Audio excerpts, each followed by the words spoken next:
A millionaire allowed a street boy to bring his mother to dinner at his restaurant. When he saw the flashing lights of news vans illuminated the dark windows of Culinary Crown, casting eerie shadows across what was usually Chicago's most prestigious dining establishment. Health inspectors in white hazmat suits moved methodically through the kitchen, their faces grim as they documented each violation. In the center of the chaos stood Levi Taylor, his chef's whites immaculate but his face ashen with disbelief. "Mr. Taylor, we found evidence of deliberate contamination," Inspector Sarah Rodriguez stated, holding up a Petri dish containing samples from the walk-in refrigerator. "The bacterial levels are too consistent to be accidental. Someone has been systematically introducing harmful substances into your food storage areas." Levi's world spun. Just yesterday, Culinary Crown had been preparing for a visit from the James Beard Foundation. Now, cameras were rolling as officers sealed off his kitchen with yellow tape. Through the window, he could see the growing crowd of onlookers, some former patrons among them, their faces a mix of shock and disappointment. "This is impossible," Levy managed, his voice hoarse. "We have strict protocols." Chef Taylor, a reporter, thrust a microphone toward his face. "Sources claim you've been cutting corners to fund your homeless outreach program. Any comment on allegations that you've been serving contaminated food to unsuspecting customers?" Before Levi could respond, he caught sight of Marcus, his head chef, slipping out the back door. Their eyes met briefly, and in that moment Levi saw something that made his blood run cold, not guilt, but satisfaction. The realization hit him like a physical blow. This wasn't just a health code violation, it was sabotage. But why? And why now, when Penelope and Hudson were finally starting to rebuild their lives? As if summoned by his thoughts, Penelope burst through the crowd, Hudson close behind her. The boy's face crumpled at the sight of the chaos, and Levi felt his heart break. They had worked so hard to create a safe haven, a family, and now it was all unraveling before their eyes. "Levi," Penelope whispered, reaching for his hand. "What's happening?" Before he could answer, Inspector Rodriguez emerged from the kitchen with a final damning piece of evidence, a small vial, half hidden behind the spice rack, its contents still unknown but its presence unmistakably sinister. "Culinary Crown is hereby closed indefinitely," she announced, her voice carrying across the now silent restaurant, "pending a full investigation." Tragedy struck Levi Taylor's life before he could form his first memories. On a rain-slicked Chicago highway, a devastating accident claimed the lives of both his parents, leaving him an orphan at just 13 months old. His grandmother, Sarah Taylor, a former line cook with calloused hands and an unwavering spirit, stepped in to raise him in their small apartment on the city's south side. The apartment was modest, a cramped two-room space with peeling wallpaper and temperamental plumbing, but Sarah transformed it into a home through the magic of her cooking.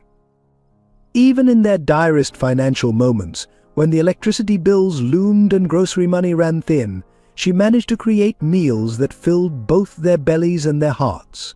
The aromatic blend of herbs and spices became Levi's earliest memories, a sensory comfort that would shape his future. Sarah worked multiple jobs to keep them afloat, leaving young Levi alone more often than she would have liked. During these solitary hours, he found himself drawn to the kitchen, attempting to recreate the comfort he felt when his grandmother cooked.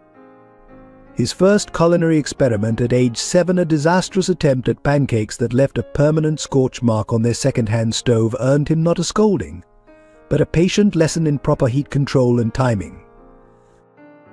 The financial struggles intensified as Levi entered his teenage years. There were nights when dinner consisted of little more than seasoned rice and whatever vegetables Sarah could salvage from the grocery store's discount bin. Yet she never let Levi feel the full weight of their poverty.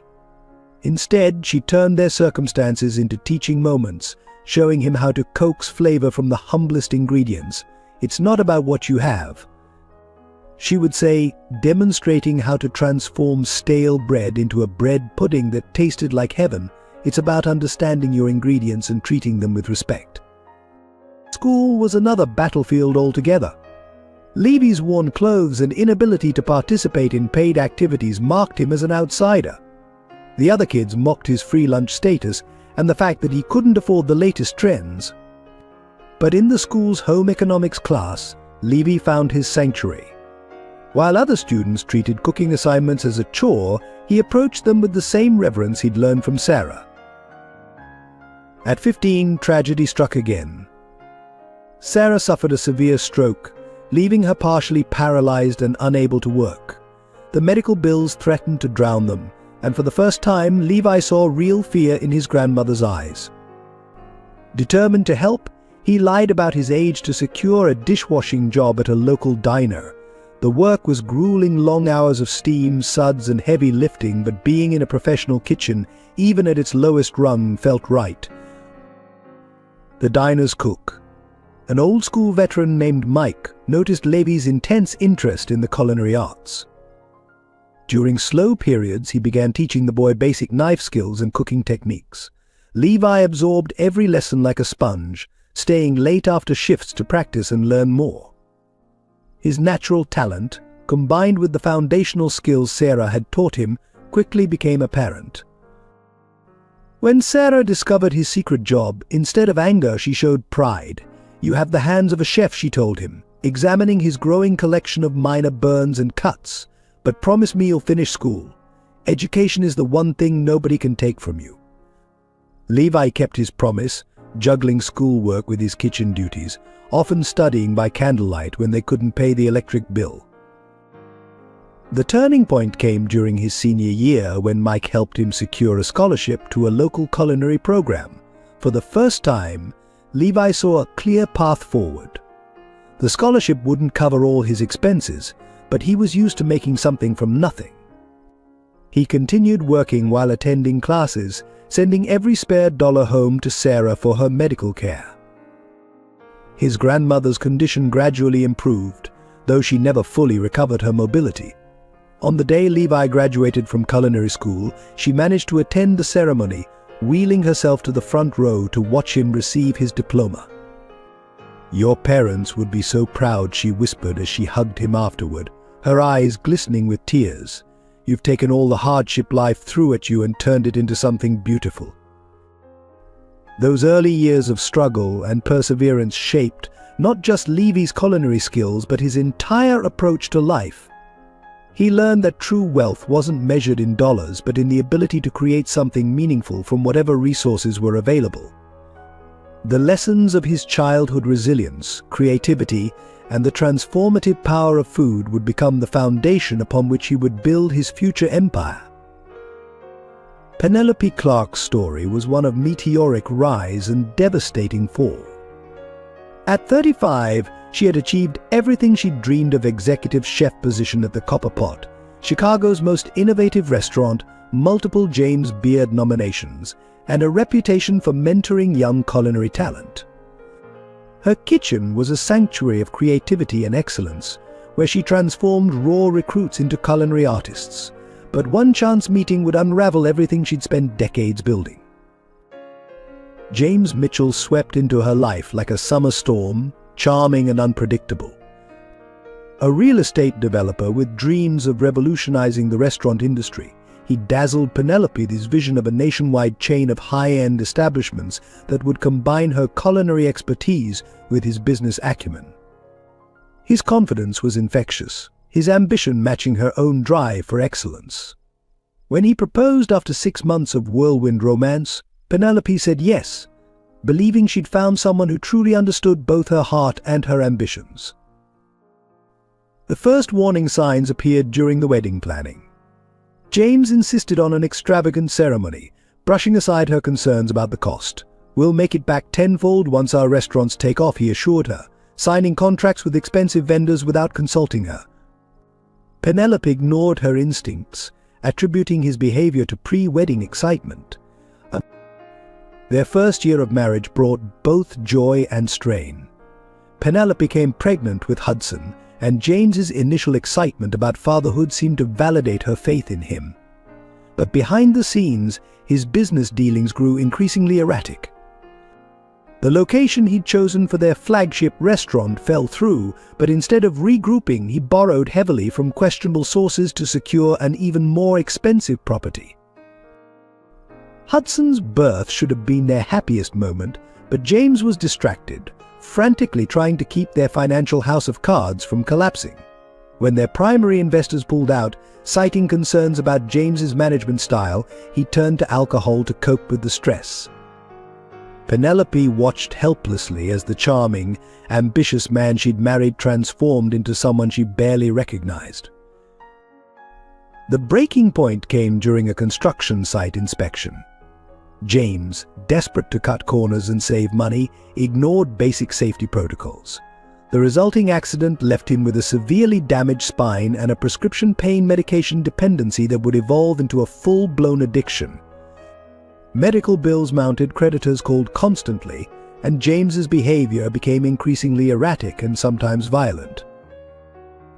Penelope tried everything to hold their family together. She took extra catering jobs, sold her prized cookbook collection, even reached out to her old contacts in the industry. But James's addiction consumed everything: money, hope, and eventually their safety. He began stealing her earnings to feed his habit, flying into rages when she confronted him about missing funds or missed appointments with Hudson's pediatrician. The final straw came on Hudson's 7th birthday. Penelope had saved for weeks to buy him a junior chef's kit, knowing his growing interest in cooking. James, in a drug-induced haze, sold it for a fraction of its value to buy pills. When Penelope found Hudson crying in his room, something inside her snapped. That night, as James lay unconscious on the couch, she packed 2 small bags, one for her, one for Hudson. The escape was not clean or simple. James's connections to the Syndicate, a criminal organization that had funded his failed ventures, meant they couldn't just disappear.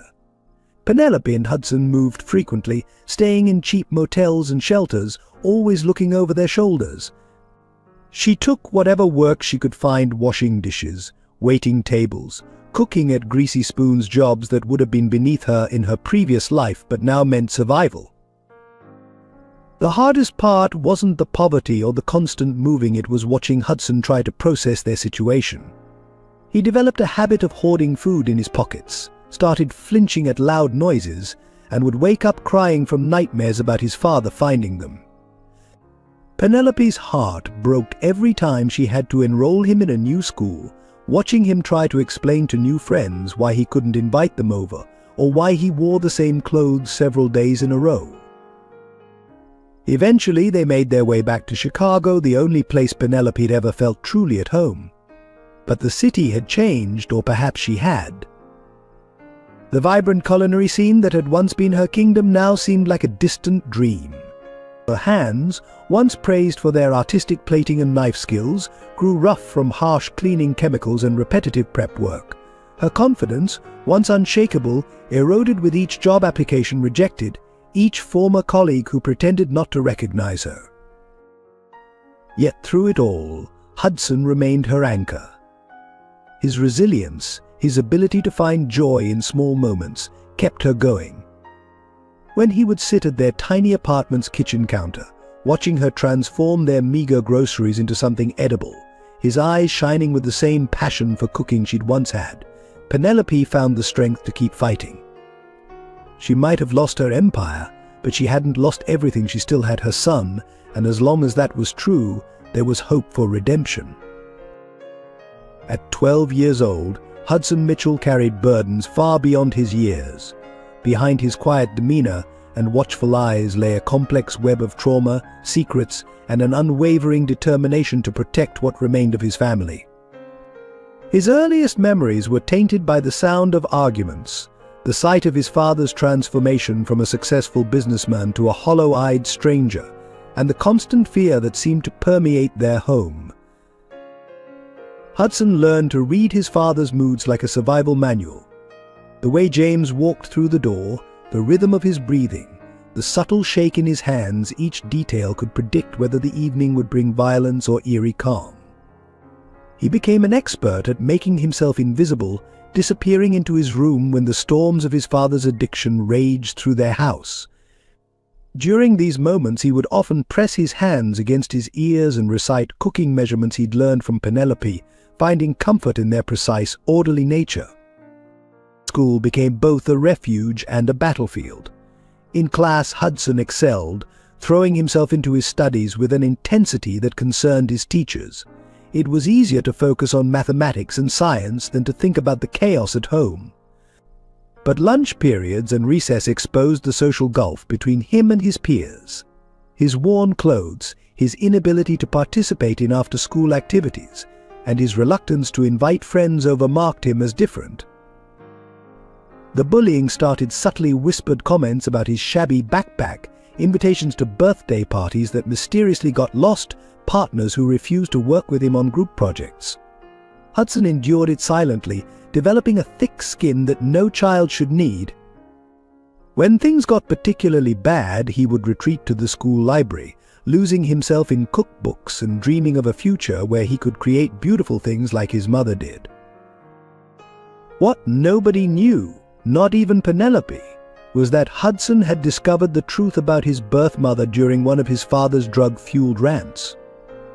Sarah Mitchell, a young waitress at one of James's previous restaurants, had disappeared shortly after Hudson's birth, leaving only a note relinquishing all parental rights. Penelope had stepped in, adopting Hudson and loving him as her own, never treating him as anything less than her son. Hudson kept this knowledge locked away, terrified that revealing it might somehow break the only stable parent relationship he had ever known. The constant moving after their escape from James took its toll. Each new school meant another round of explanations, another set of curious stares, another group of potential friends who might disappear with the next midnight move. Hudson developed a system: don't unpack completely, don't get too close to anyone, don't let teachers see the darkness that sometimes threatened to overwhelm him. He became adept at forging his father's signature on school forms, explaining away missed parent-teacher conferences, and hiding the fact that sometimes dinner was whatever he could buy from a vending machine with loose change. But amid the chaos and uncertainty, Hudson found unexpected strength in his love for cooking. Like Penelope, he discovered that even the simplest ingredients could be transformed with enough care and attention. He started small, helping with prep work, learning knife skills, memorizing recipes. In the kitchen, the world made sense. There were rules to follow, predictable chemical reactions, measurable results. It became his way of maintaining control in a life that offered very little. When Levi entered their lives, Hudson approached him with the cautious skepticism of a child who had learned that adult promises often shattered.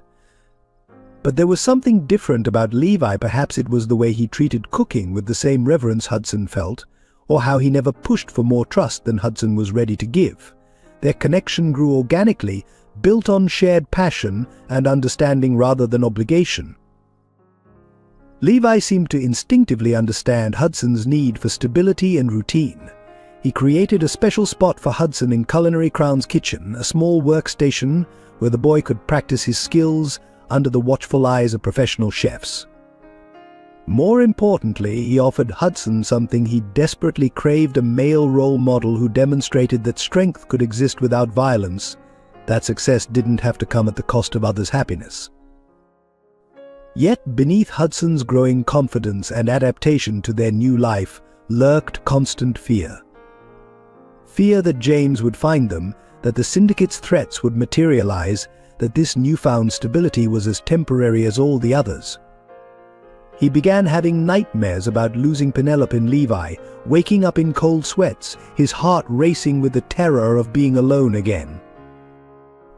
The weight of his secrets about his birth mother, about some of the darker things he'd witnessed during his father's addiction, about the deep-seated fear that he might somehow be responsible for their family's troubles, grew heavier with each passing day. But watching Penelope and Levi together, seeing how they supported each other through their own struggles, gave Hudson something he'd almost forgotten how to feel: hope. Hope that maybe, just maybe, this time the happiness would last. Marcus Wright harbored a secret that poisoned his every interaction at Culinary Crown. As James Mitchell's half-brother, he carried the weight of a shared troubled past and a mission of vengeance. Their father, a prominent Chicago businessman, had abandoned Marcus's mother when she was pregnant, going on to marry James's mother and providing James with every advantage while Marcus grew up in poverty. The brothers' paths crossed briefly in their youth, but James, wrapped in privilege, never recognized his half-sibling. Marcus spent years honing his culinary skills, quietly tracking his brother's rise and fall, waiting for the perfect moment to strike. When Marcus secured the position of head chef at Culinary Crown, it wasn't just his impressive resume that got him the job. He had carefully orchestrated his career to intersect with Levi's rising star, knowing that the restaurant would eventually draw Penelope back into its orbit. His resentment festered as he watched Levi's success, seeing in it echoes of the opportunities denied to him. The elaborate sabotage of the restaurant's hygiene standards wasn't just about revenge, it was about destroying everything his half-brother had touched, including Penelope and Hudson. James Mitchell's descent into criminality began long before his addiction. The Syndicate, a sophisticated criminal organization masquerading as a legitimate business consortium, had identified him as a potential asset early in his real estate career. They appreciated his combination of charm, ambition, and moral flexibility. What started as simple money laundering through his development projects evolved into deeper involvement. The accident that left him dependent on pain medication wasn't entirely accidental, it was the Syndicate's way of ensuring his complete dependence on them. The Syndicate itself operated like a shadow government within Chicago's business community. Led by the enigmatic Richard Kane, a third-generation crime boss who had modernized the organization's operations, they specialized in infiltrating legitimate businesses through debt manipulation and blackmail. Kane had a particular interest in the restaurant industry, seeing it as an ideal vehicle for laundering money and extending influence. Culinary Crown's success and Levi's refusal to bow to pressure had made it a target long before Penelope's return. Sarah Taylor, Levi's grandmother, harbored her own painful secrets. After her stroke, unable to bear becoming a burden to her grandson, she had arranged to be placed in a modest nursing home without telling him. She followed his rising career through newspaper clippings and magazine articles, proud of his success but convinced that her presence would only complicate his life. The staff at Sunset Grove Care Home knew her as the quiet woman who spent hours watching cooking shows, occasionally offering expert commentary on technique and seasoning. The web of relationships connecting these characters grew more complex with Detective Laura Chen's involvement. As head of Chicago PD's organized crime unit, she had spent years building a case against the Syndicate. Her interest in Culinary Crown wasn't just professional, her younger sister had been one of the Syndicate's victims driven to suicide after they destroyed her small business. Chen saw in Levi and Penelope's struggle an opportunity to finally bring down the organization that had eluded justice for so long. The Syndicate's influence extended deep into city government through Alexander Burke, a health department official who had been compromised years ago through a combination of blackmail and bribery. Burke's role in facilitating the health code crisis at Culinary Crown was carefully orchestrated, timed to coincide with Marcus's sabotage efforts. His own daughter's mounting medical bills made him an easy target for manipulation, forcing him to choose between his integrity and his child's survival. Interwoven with these adult conflicts was the story of Emily Chen, Detective Chen's daughter and Hudson's classmate at Lakeside Academy. Emily recognized in Hudson the same quiet strength she saw in her mother, and their friendship became a source of hope for both children. Unknown to their parents, Emily and Hudson formed a secret alliance, sharing information and supporting each other through their respective family crises. The nursing home where Sarah Taylor resided held another key player in this complex drama. Margaret Foster, a retired judge who had once presided over cases involving the Syndicate, recognized Sarah from news coverage of Levi's success. Foster's own grandson had been lost to addiction, and she saw in Levi's story a chance for redemption, Her legal knowledge and connections would prove invaluable as events unfolded. These supporting characters, each carrying their own wounds and motivations, created a complex tapestry of relationships that would ultimately determine the fate of Culinary Crown and its extended family. Their individual stories of loss, betrayal, and hope intertwined with the main narrative, adding layers of complexity to what might otherwise have been a simple tale of restaurant rivalry. Their presence ensured that every decision, every conflict, rippled outward to affect not just the principal players but the entire community they had built around them. The winter wind whipped mercilessly through Chicago's downtown streets as Hudson Mitchell huddled in the shadow of a gleaming office building, his small cardboard box of homemade sweets clutched tightly against his chest. At 12 years old, he had mastered the art of becoming nearly invisible while still catching the eye of potential customers.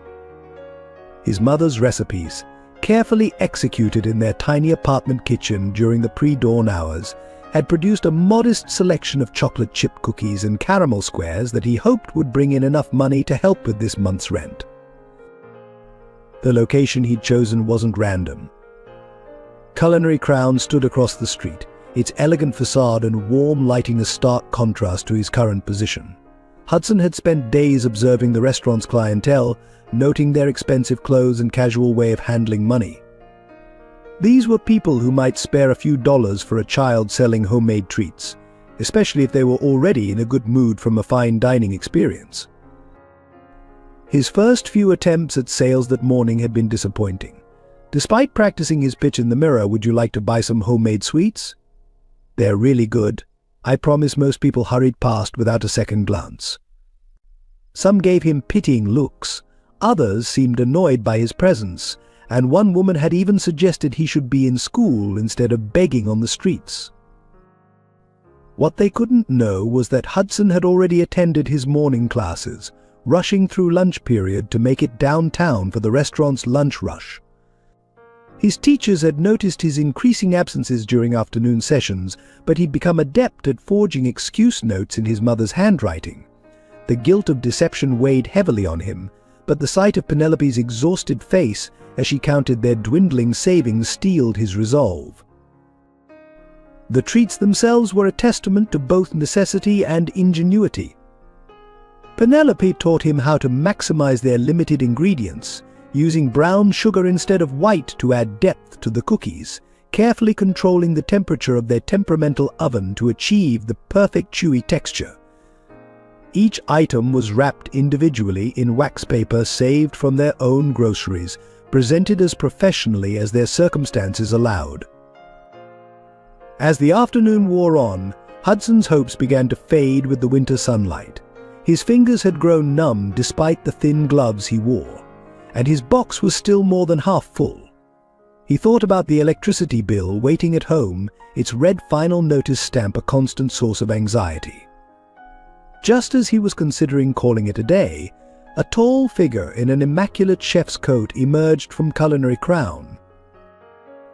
Levi Taylor walked with the confident stride of someone completely at ease in their environment, but there was something in his expression, a flash of recognition, perhaps as his eyes met Hudson's. Instead of passing by like so many others, Levi changed course and approached the boy's makeshift stand. "Hello there," Levi said, crouching down slightly to meet Hudson's eye level. "What kind of sweets do you have?" The genuine interest in his voice caught Hudson off guard. Most adults either ignored him completely or spoke with condescending pity. "I have chocolate chip cookies and caramel squares," sir, he replied, trying to keep his voice steady. "They're my mom's recipes. She used to be a chef." Something flickered in Levi's eyes at those words, but Hudson was too focused on making the sale to notice. He carefully opened his box, revealing the neatly wrapped treats inside. The winter air carried the faint aroma of vanilla and caramel, a small reminder of warmer, happier times in his mother's kitchen. Levi bought several pieces, intentionally overpaying and refusing change. As he sampled a cookie, his professional assessment was clear in his expression. "These are quite good," he said, and Hudson could tell he meant it. "Did you make these yourself?" The chance encounter that would change all their lives hinged on that moment, a renowned chef tasting a child's humble offerings outside his own restaurant, recognizing not just the skill in their preparation but the desperation that drove their sale. Neither could have known then how their paths would intertwine, or the cascade of events this simple transaction would trigger. The gentle aroma of vanilla and butter lingering on Levi's fingers from Hudson's cookies stirred something deep in his memory. The precise balance of flavors, the subtle caramel undertones, they reminded him of lessons learned long ago in the Copper Pot's kitchen. "You mentioned your mother was a chef," he asked Hudson, an inexplicable urgency creeping into his voice. Before Hudson could respond, a woman's voice cut through the winter air. "Hudson, it's getting dark, you need to come home." The words carried an edge of panic, the kind born from years of constant vigilance. Levi turned toward the sound, and the world seemed to stop turning. Penelope Clark stood at the corner, her once commanding presence diminished but unmistakable. Her chef's whites had been replaced by worn jeans and a faded waitress uniform, her formerly perfect posture now slightly stooped, as if carrying an invisible weight. But her eyes, those fierce, determined eyes that had guided Levi through countless culinary challenges, remained unchanged.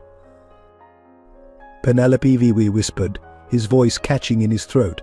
He took an unconscious step forward, watching as recognition and fear battled across his former mentor's face. For a moment, she looked ready to flee, her hand reaching protectively toward Hudson. Mom Hudson's confused voice broke the tension. "Do you know him?" Penelope's laugh was brittle, edged with hysteria. "Know him? I taught him everything he knows." Her eyes never left Levi's face, searching for judgment or pity, ready to defend against either. Or at least I used to, before. The unfinished sentence hung between them, heavy with years of unspoken history.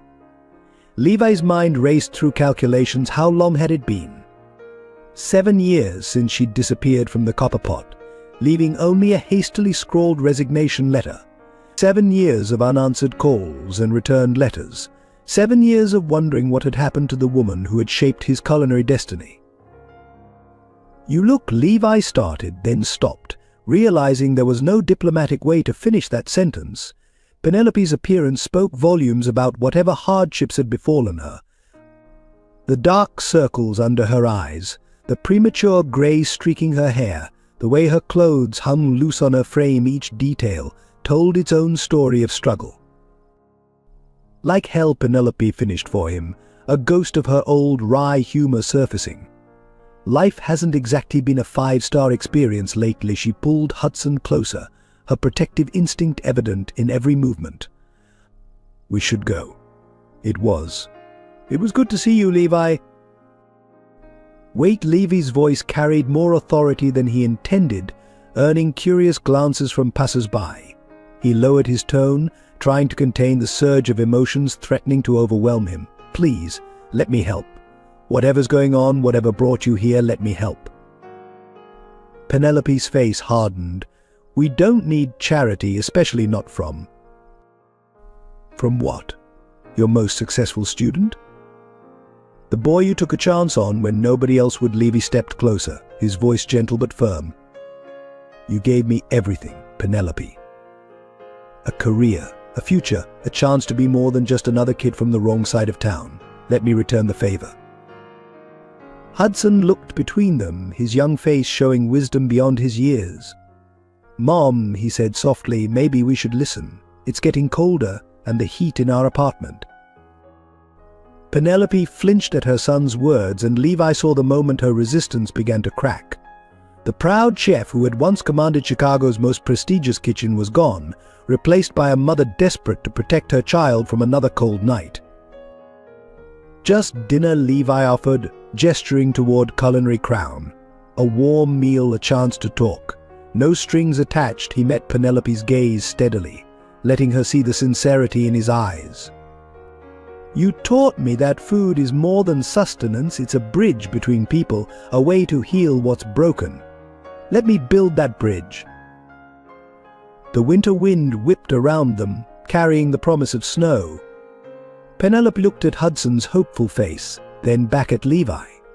In that moment she made a decision that would alter all their lives irrevocably. Inside Culinary Crown, Levi led Penelope and Hudson to a private dining room, away from the curious stares of regular patrons. The contrast between the restaurant's opulent interior and Penelope's worn appearance seemed to heighten her discomfort. Hudson, however, gazed around in wonder, his eyes drinking in every detail of the professional kitchen visible through the glass partition. "You've done well for yourself, Penelope," said softly, running her finger along the fine linen tablecloth. Her voice carried a complex mixture of pride and pain. "This is exactly the kind of place I always imagined you'd create."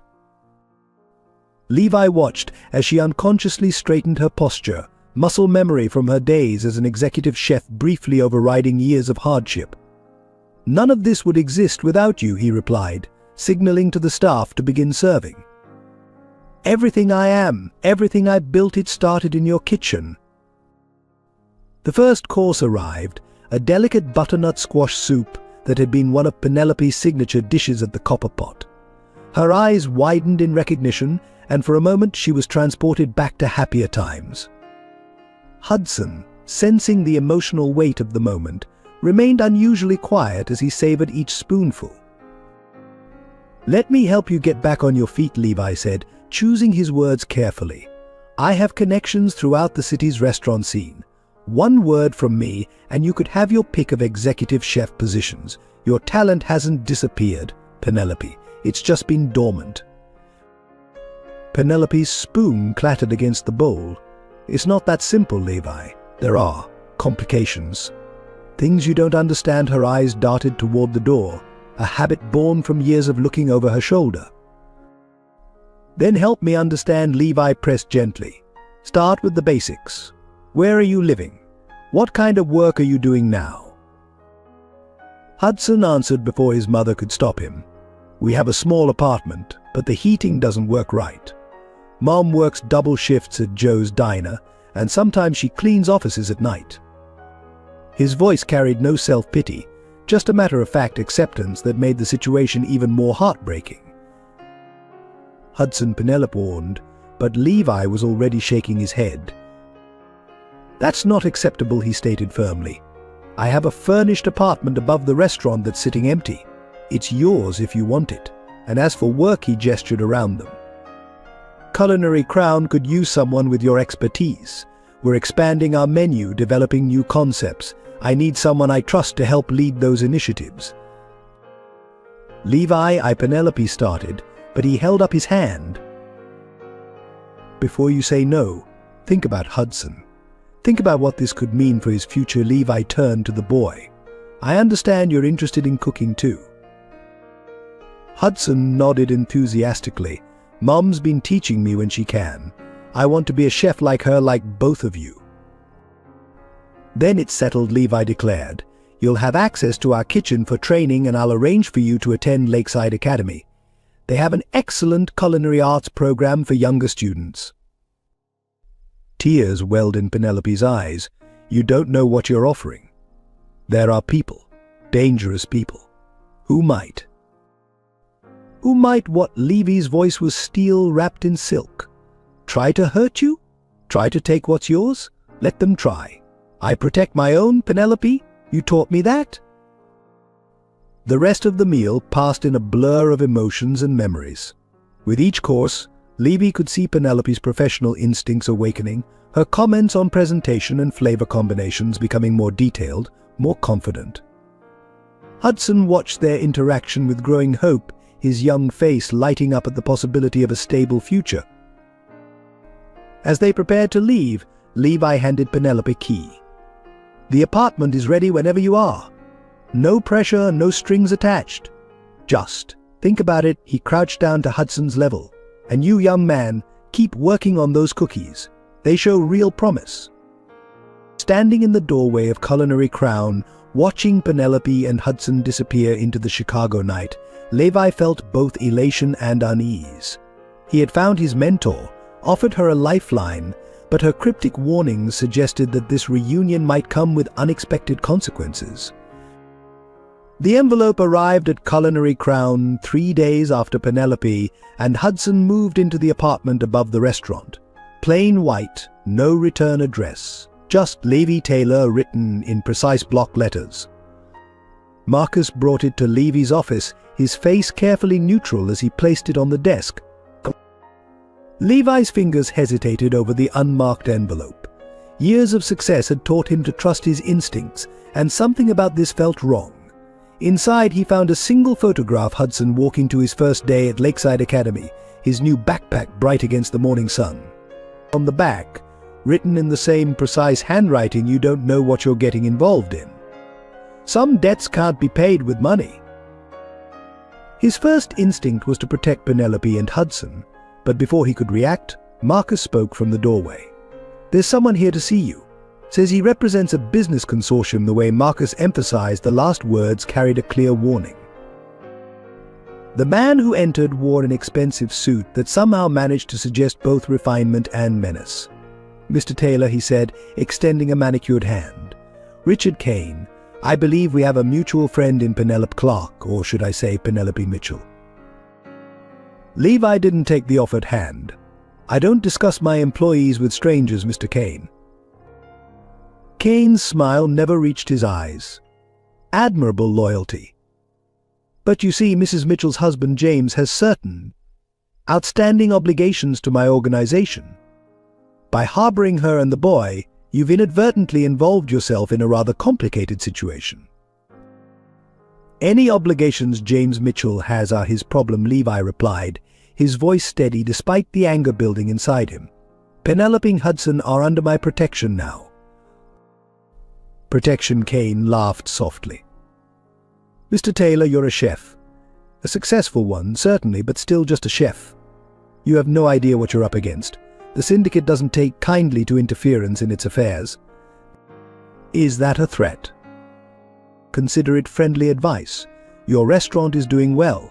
It would be a shame if certain health code violations were to be discovered, or if your suppliers suddenly became unreliable, or if your customers began experiencing unexpected reactions to their meals." Levi stood slowly, his hands flat on the desk to hide their trembling. "Let me give you some friendly advice in return, Mr. Kane. I grew up fighting for everything I have. I learned early that the only way to deal with bullies is to stand up to them. So here's what's going to happen. You're going to leave my restaurant. And you're going to forget about Penelope and Hudson." Kane's smile widened fractionally. "You know, James said something similar when he first got involved with us. Such bravado.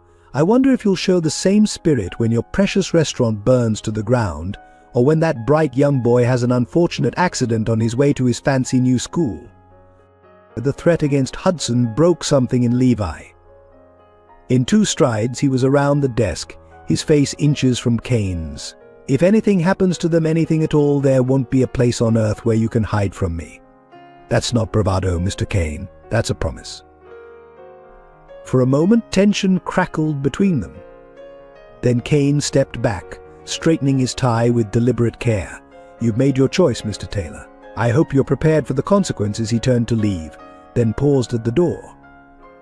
"Oh, and do give my regards to Penelope. Tell her James misses his family terribly." After Kane left, Levi sank into his chair, the full weight of what he'd just done settling over him. The photograph of Hudson still lay on his desk, an innocent moment transformed into a sinister warning. His hand reached for the phone, then stopped. How could he tell Penelope that his offer of safety had just made their situation infinitely more dangerous? Outside his office, Marcus watched through the window as Kane's black sedan pulled away from the curb. His hand slipped into his pocket, fingers brushing against his own copy of Hudson's photograph, as he considered whose side he was really on in the brewing war. The first signs of trouble appeared subtly. Small things that could be explained away as coincidences: a delayed produced delivery, a reservation system glitch, a slightly higher than usual number of returned dishes. But Levi, having spent his life in professional kitchens, recognized the pattern emerging beneath these seemingly random occurrences. It started with their premium meat supplier abruptly terminating their contract, citing internal restructuring. The replacement vendor sent cuts that were inconsistent in quality, forcing Levi to revamp the menu on short notice. Then their wine distributor began delivering bottles that didn't match their orders, including several prestigious labels that turned out to be counterfeits. Penelope noticed the changes before anyone else. Her experienced eye caught the slight variations in ingredient quality, the subtle signs of a kitchen under strain. She watched as Levi worked increasingly long hours, trying to maintain the restaurant's standards while dealing with an endless stream of supply chain issues. "They're trying to break us," she said one night, after the last customer had left and they were reviewing the day's problems. "This is how the syndicate operates. They don't just destroy businesses, they dismantle them piece by piece." Levi nodded grimly, showing her the latest reviews on his laptop. Several one-star ratings had appeared online, all following the same pattern: claims of food poisoning, poor service, inflated prices. The reviews were clearly fabricated, but the damage to their reputation was real. "We've lost 30% of our reservations for next month," he admitted, "and our insurance company is asking questions about the sudden increase in customer complaints." Marcus, hovering in the background, watched the exchange with carefully concealed interest. His role in the syndicate's plan was becoming more complicated. Each act of sabotage he facilitated: a misplaced order here, a forgotten temperature check there, carried increasing weight on his conscience, especially as he witnessed Penelope and Hudson's gradual return to happiness. The situation reached a critical point during a private event for the city's most influential food critics. Everything that could go wrong did. The timing between courses was off, wine pairings were mixed up, and the signature dessert, a delicate souffle that had never failed before, collapsed in spectacular fashion. As the critics departed, their disappointment evident, Levi gathered his staff in the kitchen. "I know something's not right," he began, his voice steady despite the exhaustion evident on his face. "These aren't random accidents or coincidences. Someone is deliberately trying to destroy everything we've built." The silence that followed was deafening. Marcus felt the weight of every eye in the room, though no one suspected him yet. He watched as Penelope stepped forward, her chin raised in defiance of the circumstances. "When I first taught Levi," she addressed the staff, "I told him that a kitchen is only as strong as the trust between its members. Right now, that trust is being tested. But we have a choice: we can let these attacks break us, or we can stand together and fight back." Her words sparked something in the kitchen staff. They began sharing stories of strange occurrences they'd noticed: missing prep lists, altered recipes, equipment that had been working perfectly suddenly malfunctioning. A pattern emerged, suggesting an orchestrated campaign of sabotage. Levi listened intently, his mind racing through possibilities. "From now on, we implement buddy systems for all prep work. Nothing leaves the kitchen without double-checking. We document everything: every delivery, every temperature reading, every customer comment. If someone's trying to destroy us, they'll have to work a lot harder." The staff rallied around his words, but the challenges kept mounting. Health inspectors began showing up at odd hours, citing increasingly minor violations. Local newspapers ran stories questioning the restaurant's commitment to food safety.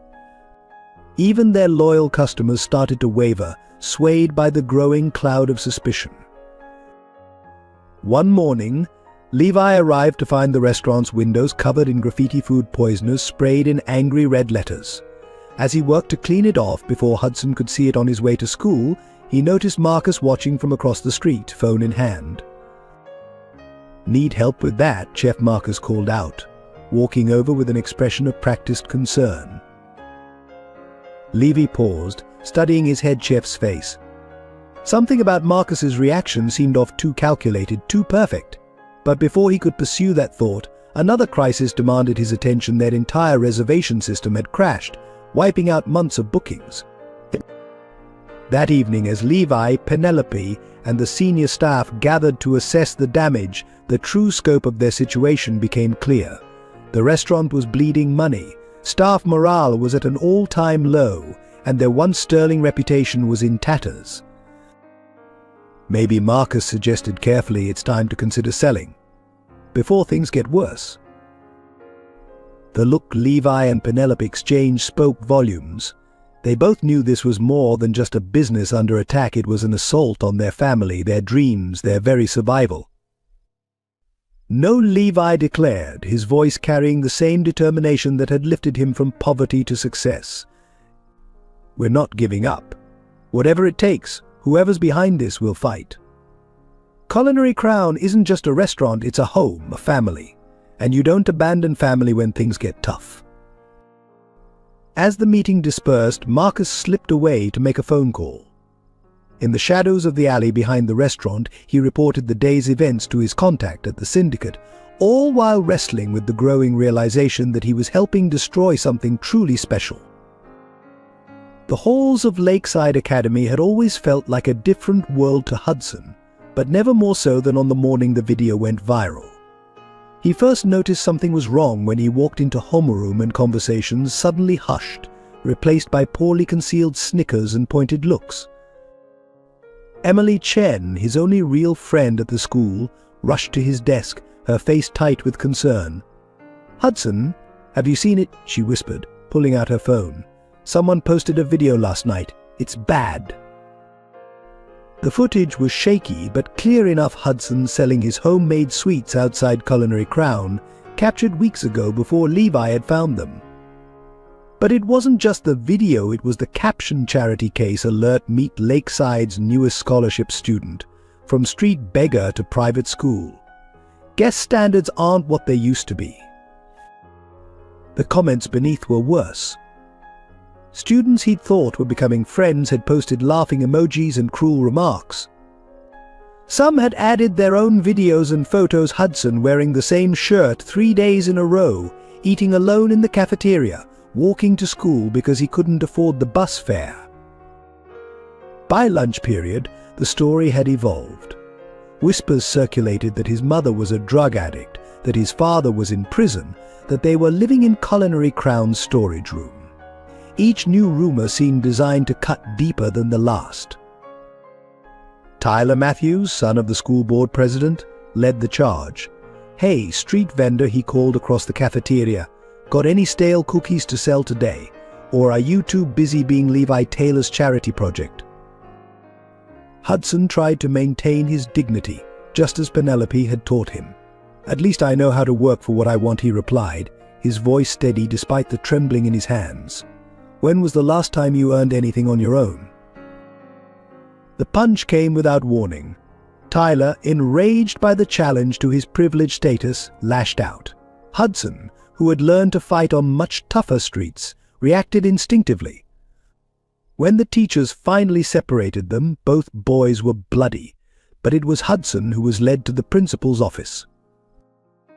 Principal Harrison sat behind her massive desk, the viral video playing on her computer screen. "This isn't the sort of behavior we expect at Lakeside," she began, her tone suggesting she was addressing a particularly unpleasant problem. "Perhaps this isn't the right environment for someone with your background." "My background," Hudson's voice cracked. "You mean being poor? Or is it because my mum works in a kitchen instead of sitting on the board of directors?"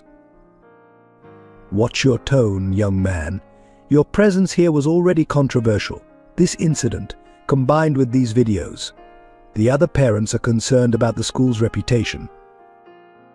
Before Hudson could respond, the office door opened. Levi strode in, still wearing his chef's whites, with Penelope right behind him. The principal's demeanor shifted instantly, recognizing the renowned chef whose donations had helped fund the school's new culinary arts wing. "I'd like to hear more about these concerns," Levi said quietly, his calm voice carrying more weight than any shout. "Especially the part where you're considering expelling a student for being the victim of cyberbullying and defending himself against physical assault." Principal Harrison backpedaled quickly. "Mr. Taylor, we have certain standards." Yes, you do, Penelope interrupted, her hand protectively on Hudson's shoulder. Academic standards which Hudson has met and exceeded despite facing challenges your other students couldn't imagine. Or are there other standards we should know about? The meeting that followed was tense. The principal tried to maintain her position, citing school policies and parent complaints, but Levi systematically dismantled each argument. He pulled up Hudson's academic record, showing steady improvement. He presented documentation of Tyler's history of bullying other scholarship students. Finally, he reminded the principal that his continued support of the school hinged on their commitment to genuine diversity and inclusion. Hudson stays, Levy concluded, and I expect a full investigation into who posted that video and who encouraged its spread. Unless you'd prefer I take this to the board or perhaps the media. But even with the immediate crisis averted, the damage was done. Hudson's tentative sense of belonging had been shattered. That evening, as they sat in Levi's office above the restaurant, he finally broke down. Maybe they're right, he sobbed. Maybe I don't belong there. I'm just causing trouble for everyone who tries to help me. Penelope pulled him close, her own eyes wet with tears. You belong anywhere you're willing to work hard and be true to yourself. Those kids, their parents, they're the ones who don't understand what real strength looks like. Levi knelt before Hudson, ensuring the boy met his gaze. When I was your age, I was the scholarship kid too. People said I didn't belong in culinary school, that a poor kid from the South Side could never be a real chef. You know what I did? Hudson shook his head. I proved them wrong. Every single day I proved them wrong.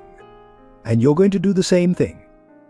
Because you're stronger than their judgment, braver than their cruelty, and worth more than their narrow view of the world.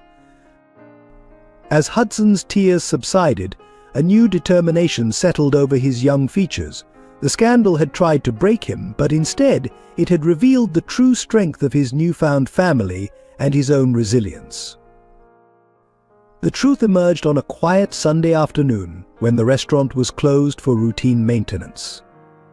Penelope was in the kitchen, testing new recipes, while Hudson worked on his homework at a corner table. Levi had just finished reviewing supplier contracts when he noticed Marcus behaving oddly near the walk-in freezer. Through the security cameras, Levi watched as his head chef carefully placed something behind the freezer's temperature control panel. Years of street-honed instincts told him something was wrong. He waited until Marcus left, then investigated the spot. Hidden behind the panel, he found a small device designed to manipulate the freezer's temperature readings. Looking for something, Levi's voice cut through the empty kitchen as Marcus returned. The head chef froze, his hand still reaching toward the panel. I've been wondering how our perfect temperature logs could coexist with spoiled ingredients. Now it all makes sense. Marcus straightened slowly, his facade of loyalty crumbling. You don't understand, he began, but Levi cut him off. Then help me understand. Help me understand why my head chef, someone I trusted with everything I've built, would deliberately sabotage his own kitchen. Help me understand why you've been photographing Hudson, reporting our movements to the syndicate.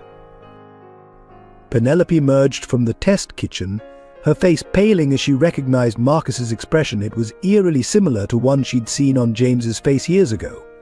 She whispered, "You're connected to James somehow, aren't you?" Marcus's laugh was bitter, empty of humor. Connected to James? You could say that. He's my half-brother, not that he ever acknowledged me.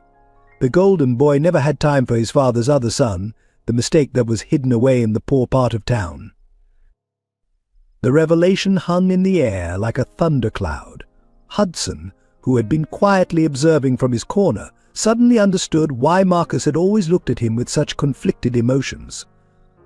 All these years, Marcus continued, his voice rising with suppressed rage, I watched James get everything: the best schools, the best opportunities, even you, Penelope. While our father pretended I didn't exist, James built his empire on the family connections I was denied. And when he finally fell, when his addiction and the syndicate destroyed him, I saw my chance.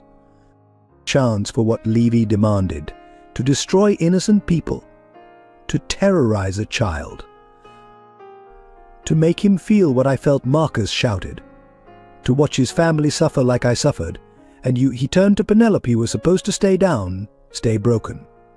But then Levi had to play the hero, had to offer you redemption.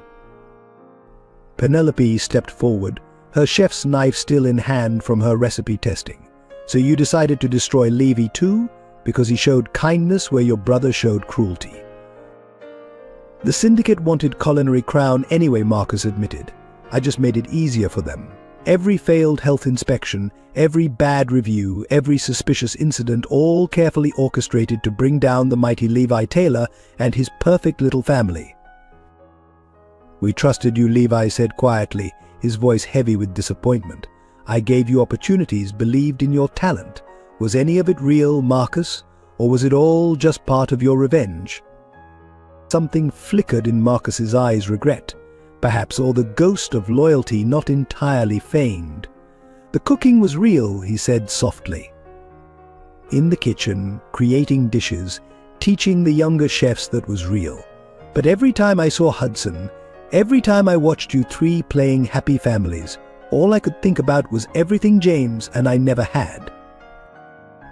And now, Levi asked, moving subtly to position himself between Marcus and Hudson, what happens now that we know the truth? Marcus pulled out his phone.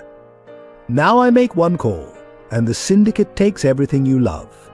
They're just waiting for my signal. Your precious restaurant, your reputation, your freedom, it all ends with one call. Or Penelope interjected, you could help us stop them. Break the cycle of betrayal and hurt. Be better than James, better than your father. For a moment Marcus wavered. Looking at Hudson's face, so young, so reminiscent of his own childhood, something inside him cracked. The phone slipped from his fingers, clattering to the floor. They'll come after me, he whispered, the fight draining from his posture. The syndicate doesn't forgive betrayal. Then help us bring them down, Levi proposed, his voice firm but not unkind. Give us everything you know. Help us end this, not for revenge but for justice, for Hudson and for the boy you once were. As Marcus sank into a kitchen chair, the weight of his choices visible in every line of his body, the truth of their situation became clear. His betrayal had nearly destroyed them, but it had also given them the key to fighting back against the syndicate.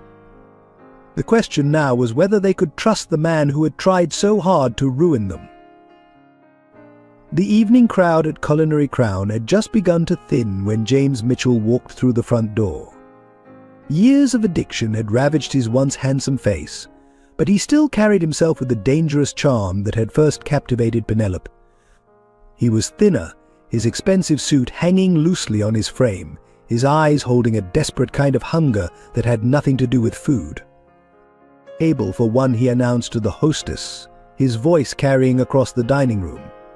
And please inform Chef Clark that an old friend is here to see her. The effect of his arrival was immediate. Marcus, who had been working with the authorities to build a case against the syndicate, nearly dropped the plate he was carrying. Hudson, doing homework at his usual corner table, looked up and went deathly pale. The boy had learned to fear that voice, to associate it with nights of shouting and the sound of breaking glass. Levi was in his office when the hostess brought the news. He reached for the phone to call the police, but Penelope stopped him. No, she said firmly, I need to face him. We all do. Otherwise we'll never be free. They found James at a center table, perusing the wine list as if he was just another patron. He looked up with a predatory smile as they approached. Penelope, darling, you're looking like exactly what you are, a line cook in someone else's kitchen. What do you want, James? Penelope's voice was steady, though Levi could see her hands trembling slightly. Can't a man check on his family? James's eyes found Hudson, who had unconsciously moved closer to Levi. My son has grown so much, though I hear he's developed some unfortunate habits, selling sweets on the street like a common beggar. Hudson flinched at the words but straightened his spine. At least I was trying to help Mom. What did you ever do except hurt her?" James's face darkened. "Careful, boy, I'm still your father. I have rights." "Rights?" Levy stepped forward. "You lost any rights when you chose drugs over your family, when you let the syndicate turn you into their puppet." "Ah," the famous Chef Taylor. James's smile turned cruel.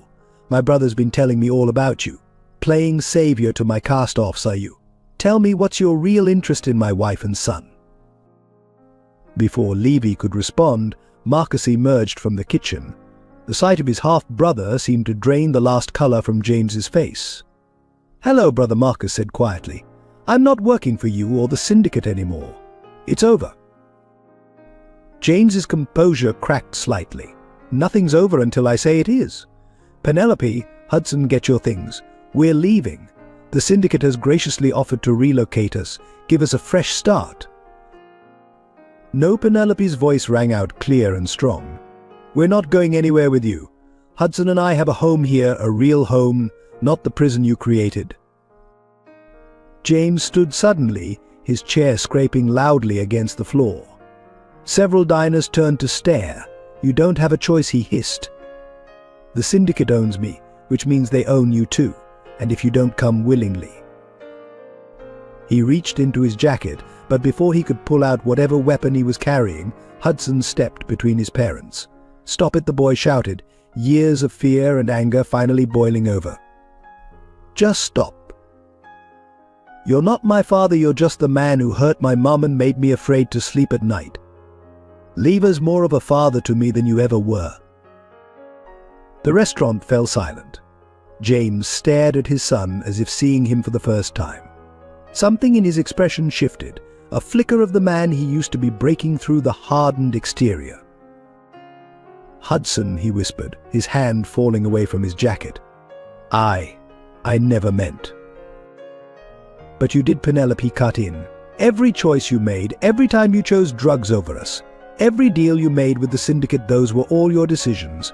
And now we're making ours. Leave, James. Leave us alone." Security guards, quietly summoned by the staff, appeared at James's sides. He looked around the restaurant at Marcus's pity, at Levy's protective stance, at Hudson's defiant tears, at Penelope's unwavering determination, and seemed to deflate. "You'll never be free of them," he said finally. "The syndicate doesn't let go of what it considers its property." "Then we'll fight them," Levi declared. "Together. As a family. Something you never understood the value of." As the guards escorted James out, Hudson buried his face in Penelope's apron, his shoulders shaking. Levi enveloped them both in a protective embrace, while Marcus watched his brother's departure with a mixture of sadness and relief. The restaurant slowly returned to its normal rhythm, but something had fundamentally changed. They had faced their demon and survived, but they all knew this wasn't the end. It was merely the beginning of a larger battle to come. The morning after James's appearance at Culinary Crown, Chicago's most popular morning show, led with a bombshell story: renowned chef accused of kidnapping. The segment featured a tearful James Mitchell, expertly coached by the syndicate's PR team, claiming that Levi Taylor had manipulated a vulnerable woman and her impressionable son, using his wealth and influence to separate a family. "I've been fighting my demons," James told the sympathetic interviewer, his eyes glistening with carefully rehearsed tears. "All I want is a chance to make things right with my family, but Chef Taylor has turned them against me. He's using my son as cheap labor in his restaurant, exploiting my wife's culinary expertise. Is this the kind of man we want representing Chicago's restaurant scene?" The story spread like wildfire. By lunch, protesters had gathered outside Culinary Crown, carrying signs that read "Child labor is wrong" and "Return Hudson to his father." News vans clogged the street, reporters shoving microphones at anyone entering or leaving the restaurant. Levi's legal team worked frantically to contain the damage. They released documentation of James's arrest record, medical records showing Hudson's hospital visits during his father's violent episodes, police reports filed by Penelope. But the syndicate's influence ran deep. Somehow, these documents were suppressed or discredited, while James's version of events dominated the headlines. Detective Laura Chen, watching the media circus unfold, recognized the syndicate's tactics. "They're trying to force you into the open," she explained during a tense meeting in Levi's office. "If they can't destroy you through health code violations and sabotage, they'll do it through public opinion." Penelope, who had been unusually quiet, suddenly spoke up. "Then let's give them what they want, but on our terms." Her voice carried a strength that surprised everyone. "I'll tell my story, all of it. The abuse, the addiction, the syndicate's role in James's downfall. Let the public hear the truth." The decision to go public was not made lightly. Hudson would be exposed to more scrutiny, and the syndicate's retaliation would be swift. But as Penelope pointed out, they were already under attack. At least this way they could control the narrative. They chose a respected investigative journalist, Catherine Wells, known for her exposures on corruption.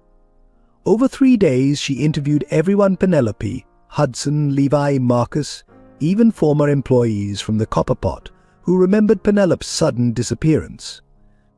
The resulting article, "The Price of Freedom: A Family's Fight Against Chicago's Criminal Underground," ran in the Sunday edition of the Tribune.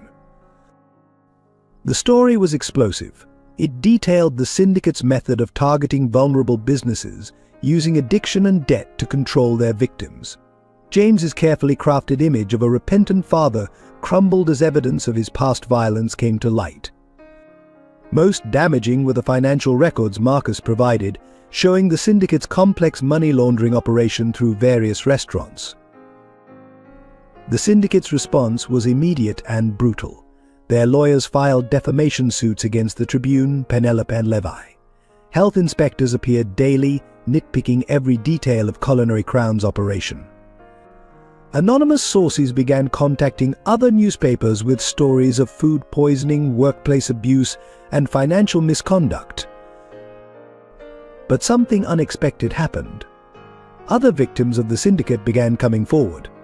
Restaurant owners shared stories of similar experiences: the loans that couldn't be repaid, the mysterious accidents, the gradual takeover of their businesses. Former employees of syndicate-controlled establishments provided evidence of health code violations being covered up through bribes. Detective Chen's investigation gained new momentum as witnesses finally felt safe enough to testify. The FBI became involved, seeing an opportunity to crack open a major racketeering case. Suddenly, the syndicate found itself fighting battles on multiple fronts. The turning point came during a televised interview where James, under pressure from aggressive questioning, lost his composure. His mask of contrition slipped, revealing the rage beneath. When the interviewer pressed him about Hudson's medical records, he exploded, threatening her on live television. The outburst confirmed everything Penelope had claimed about his violent tendencies. Public opinion began to shift. Local restaurants organized a show of support for Culinary Crown, with renowned chefs speaking out against the syndicate's intimidation tactics. The protesters outside the restaurant were replaced by supporters, including many of Hudson's classmates from Lakeside Academy. Through it all, Levi, Penelope, and Hudson maintained their dignity. They continued serving exceptional meals, treating each guest with respect, letting their actions speak louder than any media statement. Hudson's grades remained exemplary, proving that he was thriving, not being exploited. The legal battles dragged on, draining resources and energy. The syndicate's lawyers employed every delaying tactic possible, hoping to bankrupt Culinary Crown through legal fees alone. But they hadn't counted on the community's response. A crowdfunding campaign, started by regular customers, helped cover legal expenses. Local suppliers offered generous credit terms. Even competing restaurants sent their overflow customers to Culinary Crown in a show of solidarity. As winter turned to spring, the tide of the media war definitively turned. The syndicate's carefully constructed narrative collapsed under the weight of mounting evidence. James's public appearances became increasingly erratic, his claims more desperate. Each new revelation strengthened Penelope and Hudson's case while exposing more of the syndicate's criminal enterprise. In the midst of the chaos, Culinary Crown became more than just a restaurant. It became a symbol of resistance against corruption, of a family's courage to stand against overwhelming odds. The very publicity that the syndicate had weaponized against them became their strongest defense, making it impossible for their enemies to act without scrutiny. The truth about Hudson's birth mother emerged in the most unexpected way. During the legal proceedings against the syndicate, Detective Chen's team uncovered a file in James's old office that contained adoption papers, medical records, and a series of letters. The discovery landed on Levi's desk one quiet morning, contained in a plain manila envelope marked confidential. As he read through the documents, the color drained from his face. Sarah Mitchell hadn't simply disappeared after Hudson's birth. She had been a waitress at one of the syndicate's restaurants, forced into giving up her child through a combination of threats and bribes. The letters revealed a young woman's desperate attempts to maintain some connection with her son, all of them intercepted and hidden by James. Levy sat in his office for hours, wrestling with the weight of this information. Hudson had a right to know his true history, but the revelation could shatter the boy's already fragile sense of security. More concerning was how Penelope would handle the news. Would it change her feelings for the child she had raised as her own? The decision was taken out of his hands when Hudson himself walked into the office, looking for help with his homework. The boy's eyes immediately fixed on the documents spread across Levy's desk, recognizing his own baby photos among them. "What are those?" Hudson asked, his voice small but steady. Before Levy could respond, Penelope appeared in the doorway, sensing something significant was unfolding. "Sit down," Levi said gently. "Both of you. There's something we need to discuss." As he explained what the investigators had found, Hudson's expression remained surprisingly calm. "I already knew," he said quietly when Levi finished. "Dad James, he told me once when he was really high. He said I wasn't really Mom's son, that she just took me in because she felt sorry for me." Penelope's sob broke the tension in the room. She rushed to Hudson, pulling him into a fierce embrace. "You are my son," she declared, her voice fierce with emotion. "Maybe I didn't give birth to you, but I have loved you every single day of your life. Nothing will ever change that." Hudson clung to her, finally allowing his own tears to fall. "I was so scared to tell you that I knew. I thought maybe you'd stop loving me if you knew I wasn't really yours." "Oh, Hudson," Penelope whispered, stroking his hair. "You became mine the moment I first held you. Blood doesn't make a family, love does." Levi watched their exchange with a mix of relief and concern. "There's more," he said carefully. "Sarah Mitchell, your birth mother, she's alive. And according to these letters, she's been trying to find you." The revelation hung in the air like a physical presence.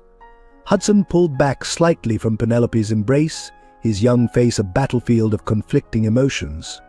Does she want to meet me?" "Only if you want to," Levi assured him quickly. "No one will force you to do anything you're not ready for." Penelope's arms tightened protectively around Hudson, but her voice remained steady.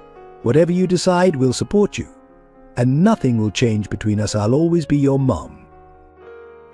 Over the next few days, they learned more about Sarah Mitchell. She had been young and vulnerable when the syndicate targeted her, working double shifts to put herself through nursing school. After being forced to give up Hudson, she had finished her degree and built a life for herself in Minnesota, never stopping her quest to find her son. The decision to arrange a meeting weighed heavily on Hudson. He spent hours talking with Emily Chen, who understood something about complicated family dynamics. "It's okay to want to know her," Emily assured him.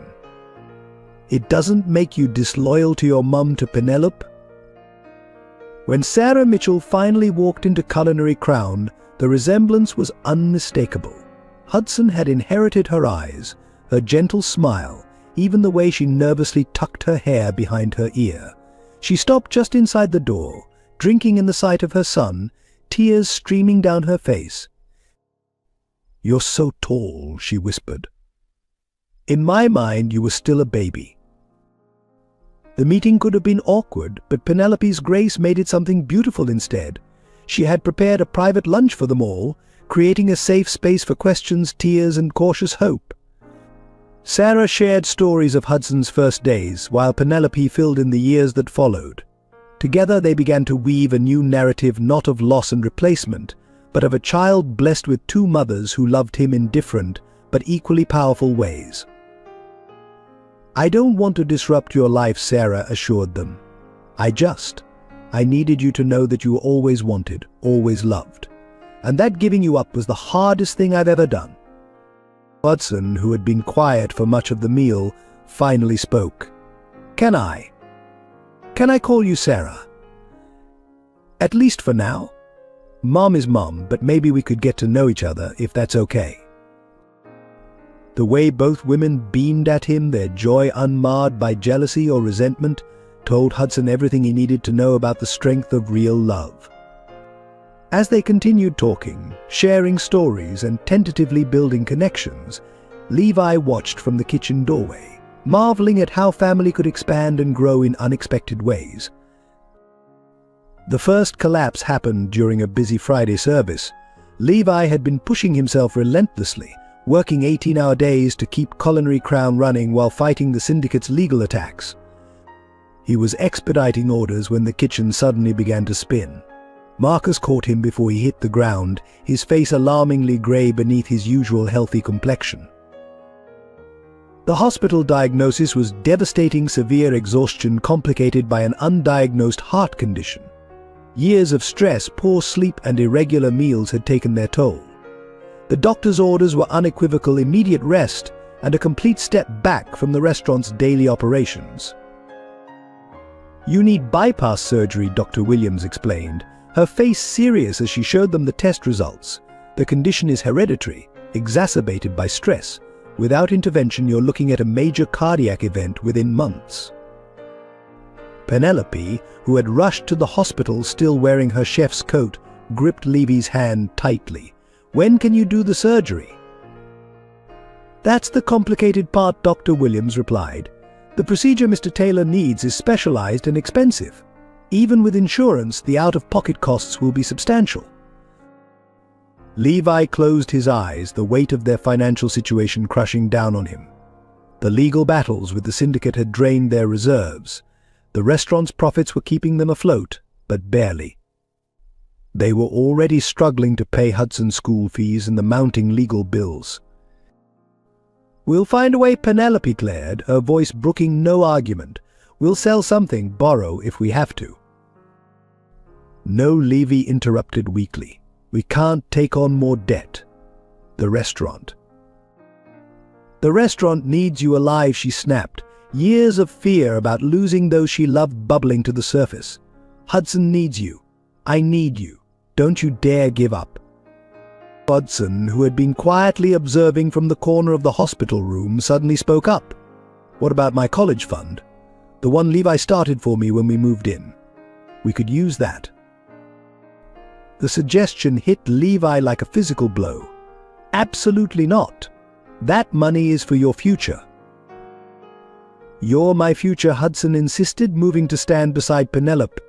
"All those talks we've had about running Culinary Crown together someday, about me going to culinary school, none of that matters if you're not there." The door opened, and Marcus entered, still in his kitchen whites. "The staff sent me to report," he said, trying to keep his tone light. "Everything's under control at the restaurant. They also wanted me to tell you they're all donating their overtime pay to help with the medical bills. Non-negotiable," they said. Levy's eyes filled with tears. "I can't accept." "You gave them all second chances," Marcus interrupted. "Hired people others wouldn't look twice at. Now it's their turn to help you." Over the next few days, news of Levy's condition spread through Chicago's culinary community. The response was overwhelming. Competing restaurants offered to host fundraising dinners. Former employees organized a GoFundMe campaign. Hudson's classmates at Lakeside Academy held a bake sale that raised thousands of dollars. But it was Sarah Mitchell who provided the crucial breakthrough. As a nurse, she had connections at a prestigious cardiac center in Minnesota. They have a research program, she explained during a visit. They're looking for patients with your exact condition. If you qualify for the study, the surgery would be covered. The catch was that Levi would need to spend at least 2 months in Minnesota for the surgery and recovery. It meant leaving Culinary Crown, leaving Penelope and Hudson, at a time when the syndicate was still a very real threat. "I'll run the restaurant," Penelope said firmly when Levi expressed his concerns. "Marcus will help. The staff is loyal. We'll manage." "And I'll keep up my grades," Hudson promised. "Sarah said I can visit on weekends sometimes. We'll make it work." The decision was made. As Levi prepared for departure, the reality of his condition finally hit him. Late one night, he found Hudson sitting alone in the dark kitchen of their apartment. "I'm scared," the boy admitted quietly. "What if something goes wrong?" Levi sat beside him, his movements already careful and measured. "Want to know a secret? I'm scared too. But being scared doesn't mean we stop fighting. Your mom taught me that." "Which one?" Hudson asked with a small smile. "Both of them. All the strong people in your life, they've taught me that real courage isn't about not being afraid, it's about doing what needs to be done anyway." The morning Levi left for Minnesota, Culinary Crown's kitchen was unusually quiet. The staff lined up to say goodbye, each having secretly prepared a dish for his journey. Penelope held herself together until the last moment, then broke down in his arms. "You come back to us," she whispered fiercely. "Whatever it takes, you fight and you come back." "I promise," Levi replied, holding her close. "After all, I still need to teach Hudson how to make my grandmother's secret souffle recipe." Hudson's goodbye was simpler but no less powerful. "I love you," he said, hugging Levi tightly. "Get better so we can cook together again." As the car pulled away from Culinary Crown, Levi watched his family growing smaller in the rearview mirror. The road ahead was uncertain, filled with medical procedures and painful recovery, but he knew he wasn't facing it alone. The love that had brought them together would give him the strength to heal and return. The first sign appeared in the window of Mario's Pizza across the street from Culinary Crown. "Tonight's proceeds go to Chef Taylor's medical fund." By the end of the week, similar notices had spread through Chicago's restaurant district like wildfire. From high-end bistros to humble food trucks, the culinary community mobilized with remarkable speed and unity. Emily Chen's mother, Detective Laura, watched in amazement as her investigation into the syndicate gained unexpected momentum. Restaurant owners who had previously been too frightened to speak began coming forward, inspired by Culinary Crown's stance. "If Chef Taylor can fight them from a hospital bed," one witness said, "we can certainly tell the truth from behind a badge." At Lakeside Academy, the response was equally powerful. The same students who had once mocked Hudson's background now wore Team Taylor buttons, organizing bake sales and charity auctions. The school board, perhaps sensing the shifting winds of public opinion, announced a new scholarship program for aspiring young chefs, with Hudson serving on the selection committee. Sarah Mitchell's nursing colleagues in Minnesota created a support network for Levi, ensuring he was never alone during his recovery. They coordinated with Chicago's medical community to arrange follow-up care, turning what could have been a logistical nightmare into a seamless system of support. Back at Culinary Crown, Penelope and Marcus found themselves managing not just a restaurant but a movement.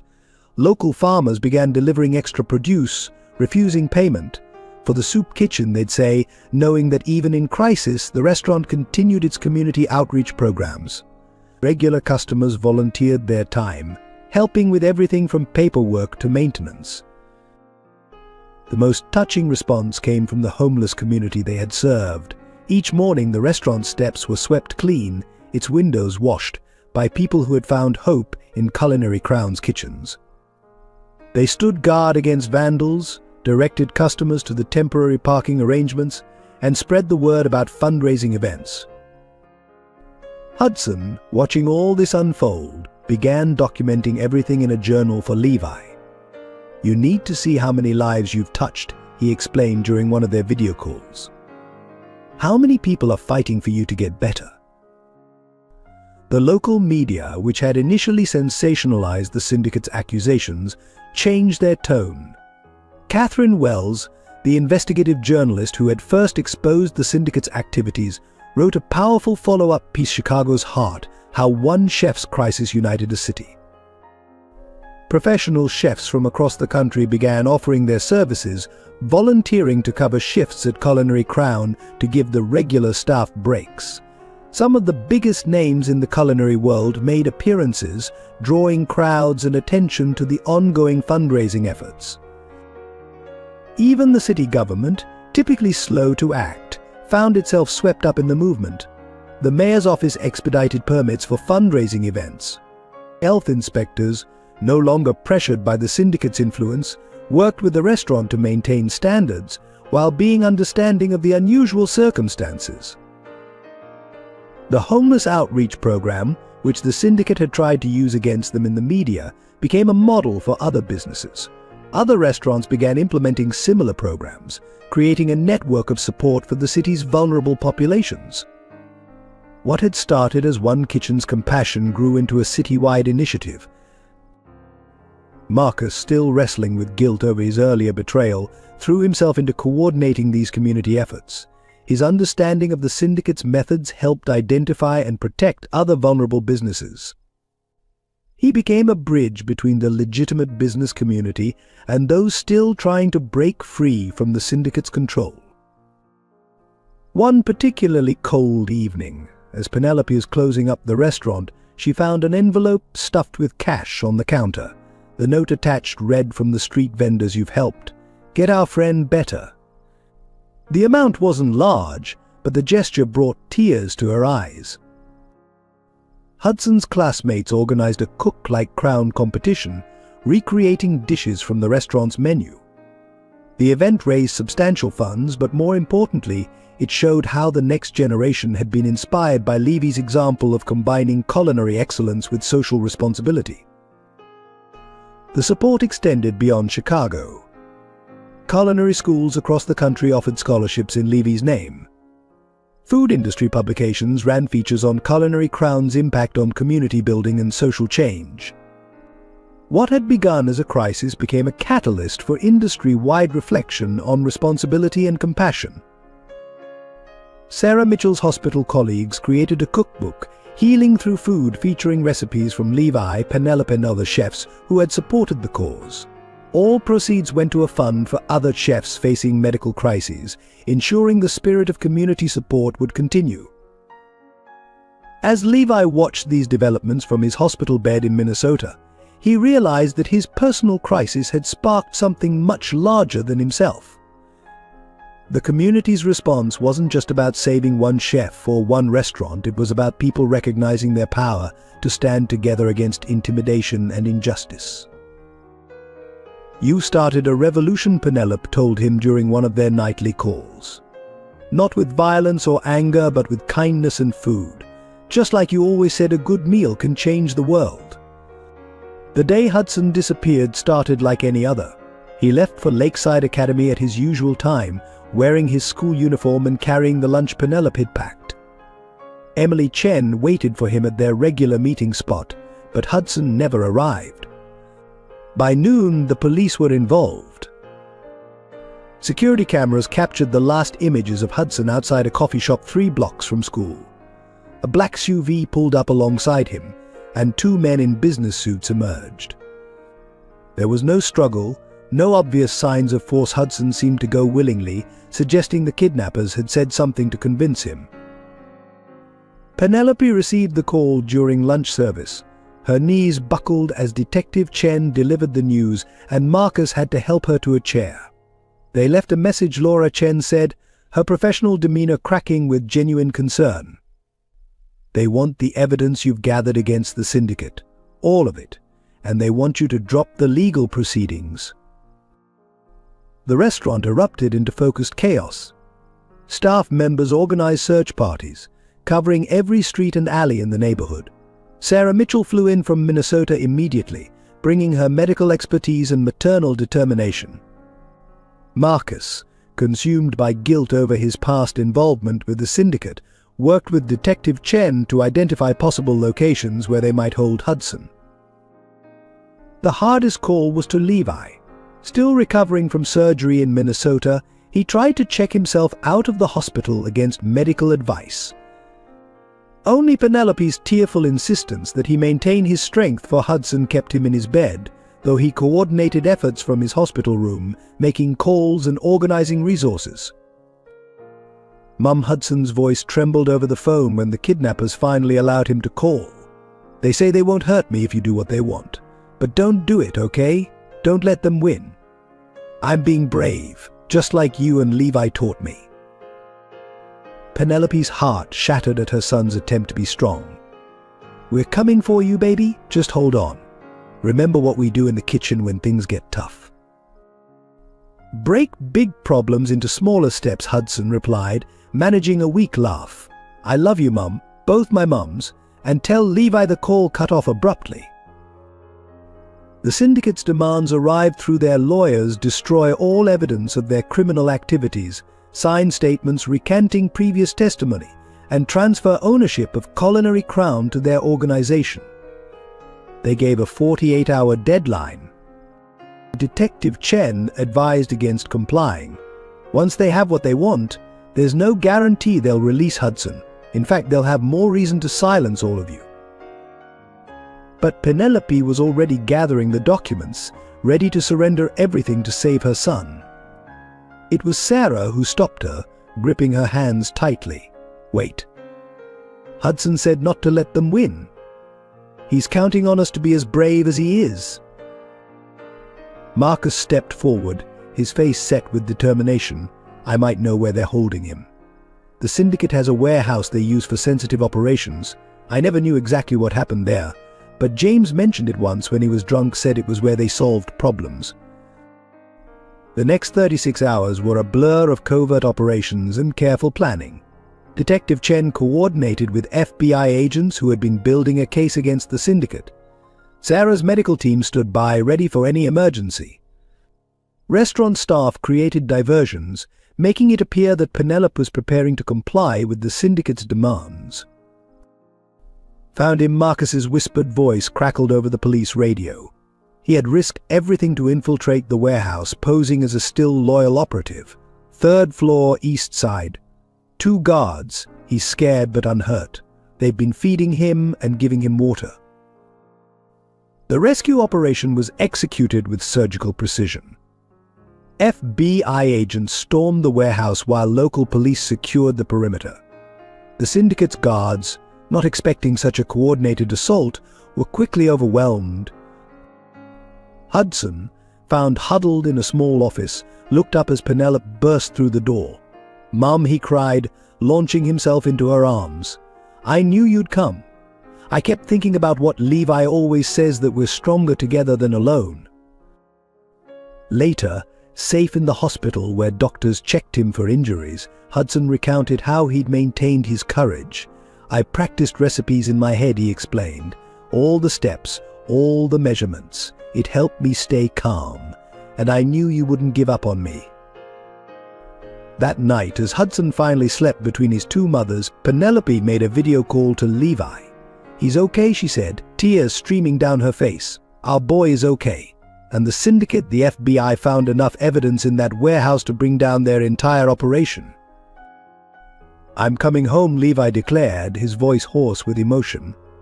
"Surgery or no surgery, I need to be with my family." "You'll do no such thing," Hudson mumbled sleepily, opening his eyes. "Get better first. We'll be here when you're ready. We're not going anywhere, I promise." The confrontation with the syndicate took place in Culinary Crown's main dining room, of all places. Richard Kane arrived unannounced during dinner service, accompanied by James Mitchell and a team of expensive lawyers. They moved through the restaurant like a cold wind, silencing conversations and chilling the warm atmosphere. "I must admire your resilience," Kane said, seating himself uninvited at the chef's table. Most people would have broken after we took the boy. But here you are, still serving dinner as if nothing happened." His smile was sharp as a knife's edge. Penelope, who had been expediting orders, stepped out of the kitchen. Her chef's whites were immaculate, her posture rigid with controlled fury. "You've made a serious mistake, Mr. Kane. Not just with Hudson, but with all of it." Have I? Kane's eyebrows raised in mock surprise. "From where I sit, I see a restaurant drowning in legal fees, a chef owner recovering from heart surgery, and a family that's painfully vulnerable. One more push, and it all comes crashing down." Marcus emerged from the kitchen, followed by Detective Chen and a dozen plainclothes officers who had been posing as diners. "You're right about one thing," Marcus said to his former employers. "It is all coming down, just not the way you planned." Kane's composure slipped for the first time as FBI agents entered through the front and back doors simultaneously. "What is this?" he demanded, half rising from his chair. "This," Detective Chen announced, her badge glinting under the dining room lights, "is what happens when you underestimate a family's love and a community's courage. The evidence we found in your warehouse was just the beginning." James Mitchell, looking more haggard than ever, suddenly lunged for Penelope. "You did this?" he snarled. "You turned my own brother against me, stole my son, destroyed everything." "No," James. Penelope's voice was steady as officers restrained her ex-husband. "You destroyed everything yourself. Every choice, every betrayal, every moment you chose drugs and crime over your family, those were all your decisions." Hudson, who had been watching from the kitchen doorway with Sarah, stepped into view. "It's over, Dad," he said quietly. "You can't hurt us anymore." Kane, watching his empire crumble, made one last attempt to regain control. "You have no idea what you're dealing with. One phone call, and I can still destroy everything you love." "Make your call," Marcus challenged, placing a recorder on the table. "The FBI would love to know who's on the other end. We've already identified most of your network, but a few more names would be helpful." The arrest was almost anticlimactic. Kane and his lawyers were led away in handcuffs, their threats falling on deaf ears. James, looking suddenly old and broken, stopped beside Hudson on his way out. "I'm sorry," he whispered, "for everything. I know it doesn't make up for anything, but I am sorry." Hudson nodded once, then turned away to help Penelope restore order to the dining room. Together, the staff and loyal customers transformed the scene of confrontation back into a place of warmth and hospitality. Later that night, during a video call with Levi, Penelope recounted the evening's events. "You should have seen Hudson," she said proudly. "He stood there like a rock, facing down his fears. He's so much stronger than I ever was at his age." "He gets that from you," Levi replied, his voice stronger than it had been since the surgery. "Both of you. And Sarah. He's had amazing examples of courage to follow." The aftermath of the syndicate's downfall rippled through Chicago's restaurant community. Other establishments began breaking free from their control, sharing stories of intimidation and exploitation. The FBI's investigation expanded, uncovering corruption that reached into City Hall and beyond. Culinary Crown became a symbol of resistance and triumph. Customers filled the dining room not just for the excellent food, but to show support for what the restaurant represented.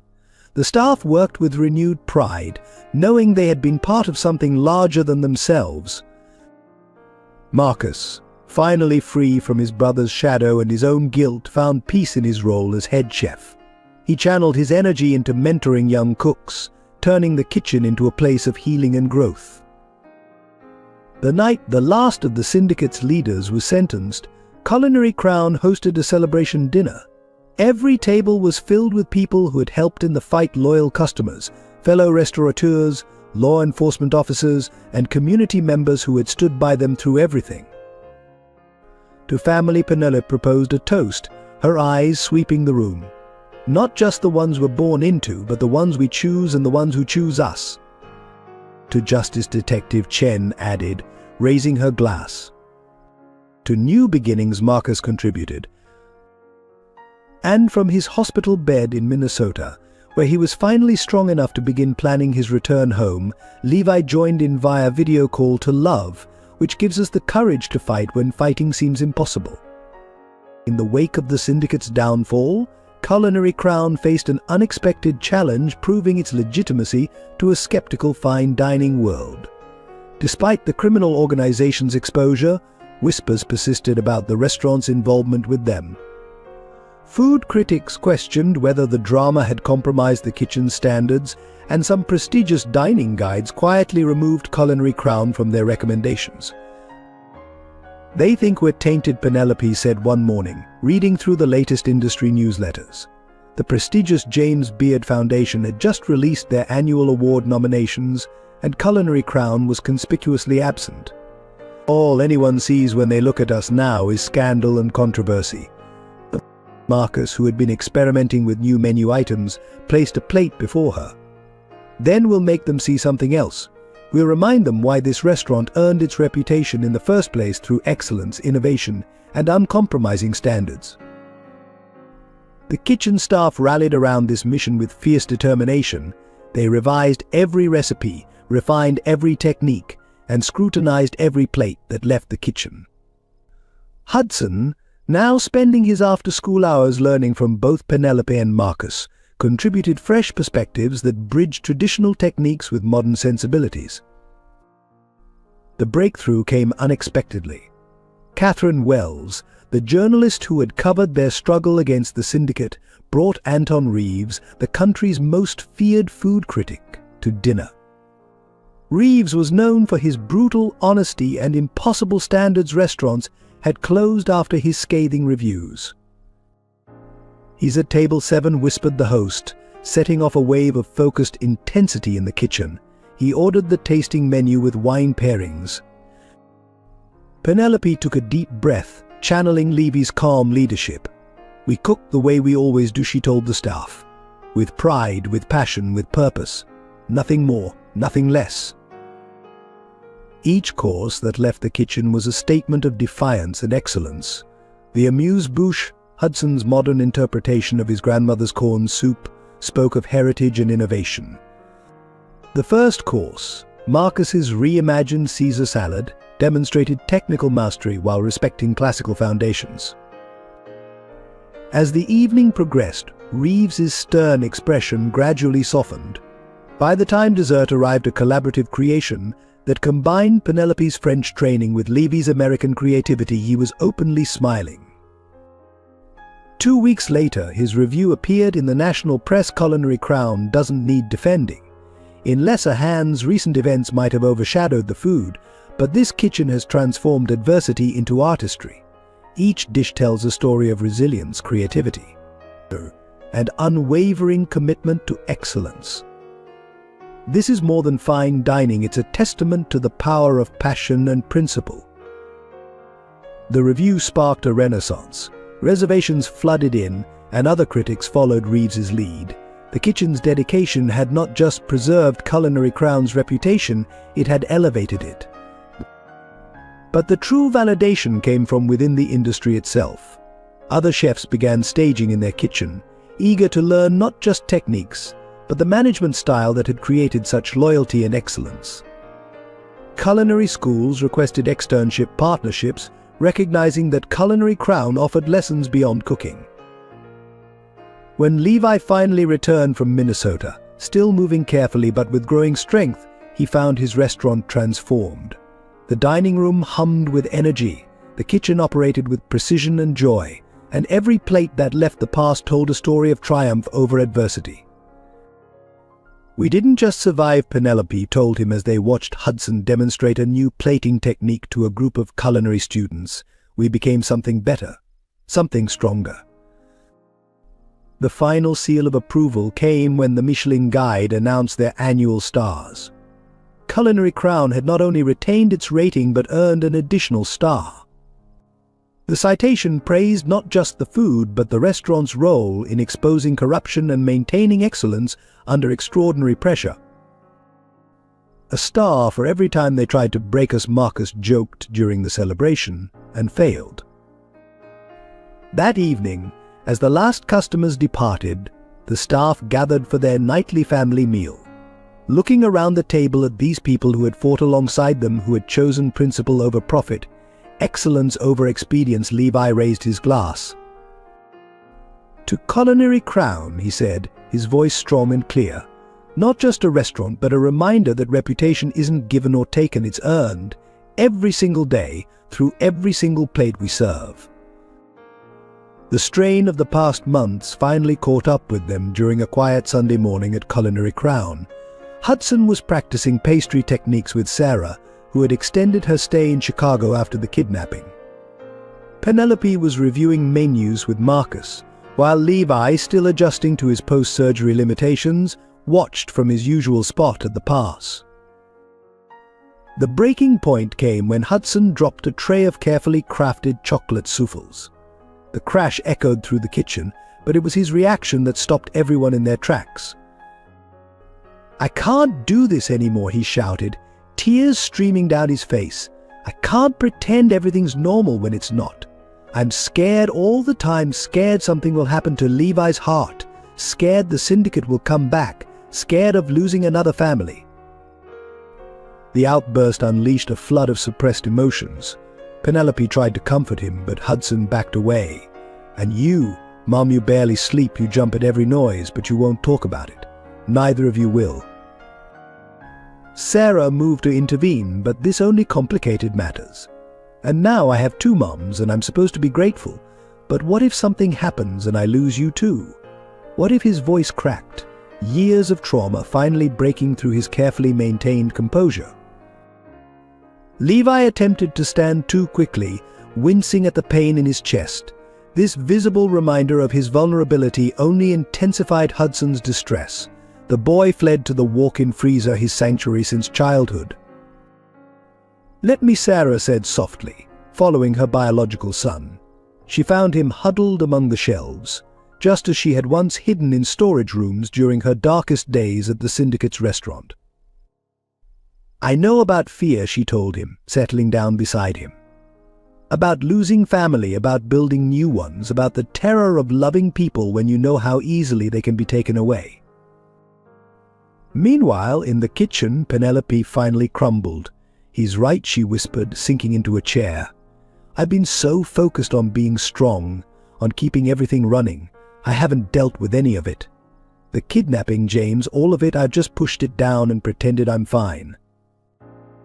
Levi reached for her hand, his own tears falling. "And I've been so frustrated with my recovery, so angry at my body's limitations, I haven't been there for either of you the way I should be." Marcus watched this family he'd grown to love falling apart, and made a decision. He called Emily Chen, whose mother had insisted the family begin therapy after Hudson's kidnapping. Within hours, Dr. Richardson, a trauma specialist, arrived at the restaurant. Instead of traditional therapy, she suggested they cook together, but with a twist. Each person would prepare a dish that represented their fears, their hopes, their unspoken feelings. Hudson created a cracked chocolate tart, its filling still perfect despite its broken shell.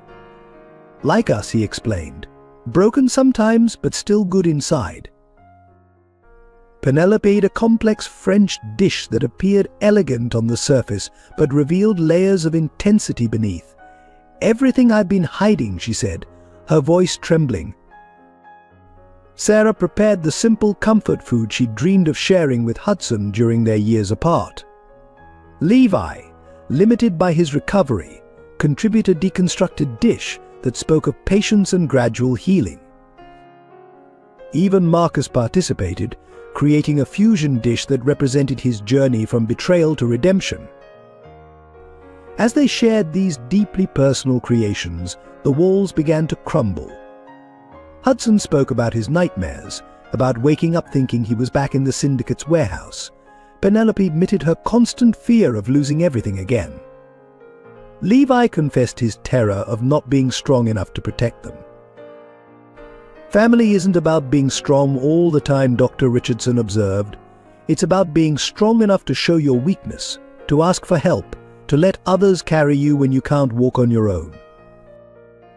Over the following weeks, They established new routines, regular family therapy sessions, both individual and group, open discussions about fears and feelings. Most importantly, they learned to lean on each other without guilt or shame. Hudson began splitting his time more evenly between his two mothers, finding strength in their different perspectives and experiences. Penelope and Sarah developed a genuine friendship, united in their love for their son. Levi focused on his recovery, accepting help instead of pushing himself too hard. The kitchen adapted to his temporary limitations, creating new workflows that actually improved their efficiency. One evening, as they all sat down to their nightly family meal, now a sacred tradition that included Sarah when she was in town, Hudson looked around the table and smiled. "We're kind of like a recipe, aren't we?" he said. "All these different ingredients that shouldn't work together, but somehow make something amazing." Levi squeezed Penelope's hand under the table. "The best recipes often come from unexpected combinations," he agreed. Their family bonds hadn't just been tested, they'd been strengthened, reimagined, and expanded. They had learned that true family isn't defined by blood or circumstance, but by the choice to face life's challenges together, one day at a time. It happened during Hudson's birthday celebration at Culinary Crown. Levi had insisted on cooking despite his doctor's warnings about overexertion. The kitchen was alive with laughter and excitement as he taught Hudson the secret to his grandmother's famous chocolate cake. Penelope and Sarah watched from nearby, sharing knowing smiles as their son absorbed every detail of the family recipe. The first warning sign came when Levi missed a step in the recipe, something he'd never done before. His hands trembled slightly as he reached for the mixer, and beads of sweat formed on his forehead despite the kitchen's careful temperature control. Penelope noticed first, her chef's instinct for detail catching the subtle changes in his movements. "Maybe you should sit down for a minute." He waved off her concern, determined to finish this important moment with Hudson. "Just a little tired," he managed, but his voice sounded distant, strained. "Now, Hudson, the secret is in the timing of the..." The words trailed off as Levi's face went ashen. The mixing bowl slipped from his grasp, clattering against the counter. He reached out blindly, trying to steady himself, but his legs buckled beneath him. Marcus, working nearby, lunged forward to catch him before he hit the floor. All 911 Sarah's medical training kicked in as she rushed to Levi's side. "He's having a cardiac event. Hudson, get my medical bag from the office. Penelope, help me loosen his collar." The kitchen erupted into controlled chaos. Staff members cleared a space around Levi, Marcus coordinated with the emergency dispatchers. Hudson returned with Sarah's bag, his young face pale but composed as he assisted his birth mother with her assessment.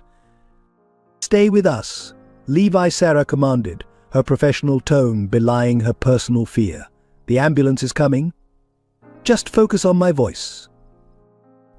Penelope knelt beside them, gripping Levi's hand. His skin felt cold and clammy, his pulse weak and irregular under her fingers.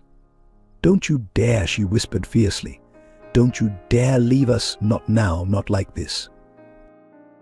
Hudson pressed against her side, his voice small but steady. "Remember what you told me about recipes, Levi? How we have to follow all the steps? Well, getting better is just another recipe, and you haven't finished all the steps yet. You can't stop in the middle." Levi's eyes flickered open briefly, focusing on Hudson with enormous effort. He tried to speak, but no words came. The paramedics arrived, their efficient movements displacing the family as they worked to stabilize him. As they wheeled Levi toward the ambulance, Hudson suddenly broke away from Penelope's embrace. Running to Levi's side, he pressed something into his hand, the worn recipe card for the chocolate cake they'd been making. "You have to finish teaching me," Hudson insisted, his voice catching. "You promised."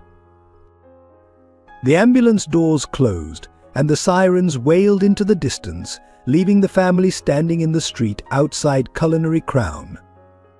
Sarah immediately took charge, her medical knowledge providing a small measure of comfort as she explained what was happening and what they could expect at the hospital. Penelope stood motionless, staring after the ambulance long after it had disappeared from view. The weight of potential loss pressed against her chest, making it hard to breathe. The memory of another collapsed James's accident that had started their downward spiral threatened to overwhelm her. But this time was different. This time she wasn't alone. Sarah's steady presence, Hudson's quiet strength, Marcus's unwavering support, they formed a protective circle around her, holding her up when she might have fallen.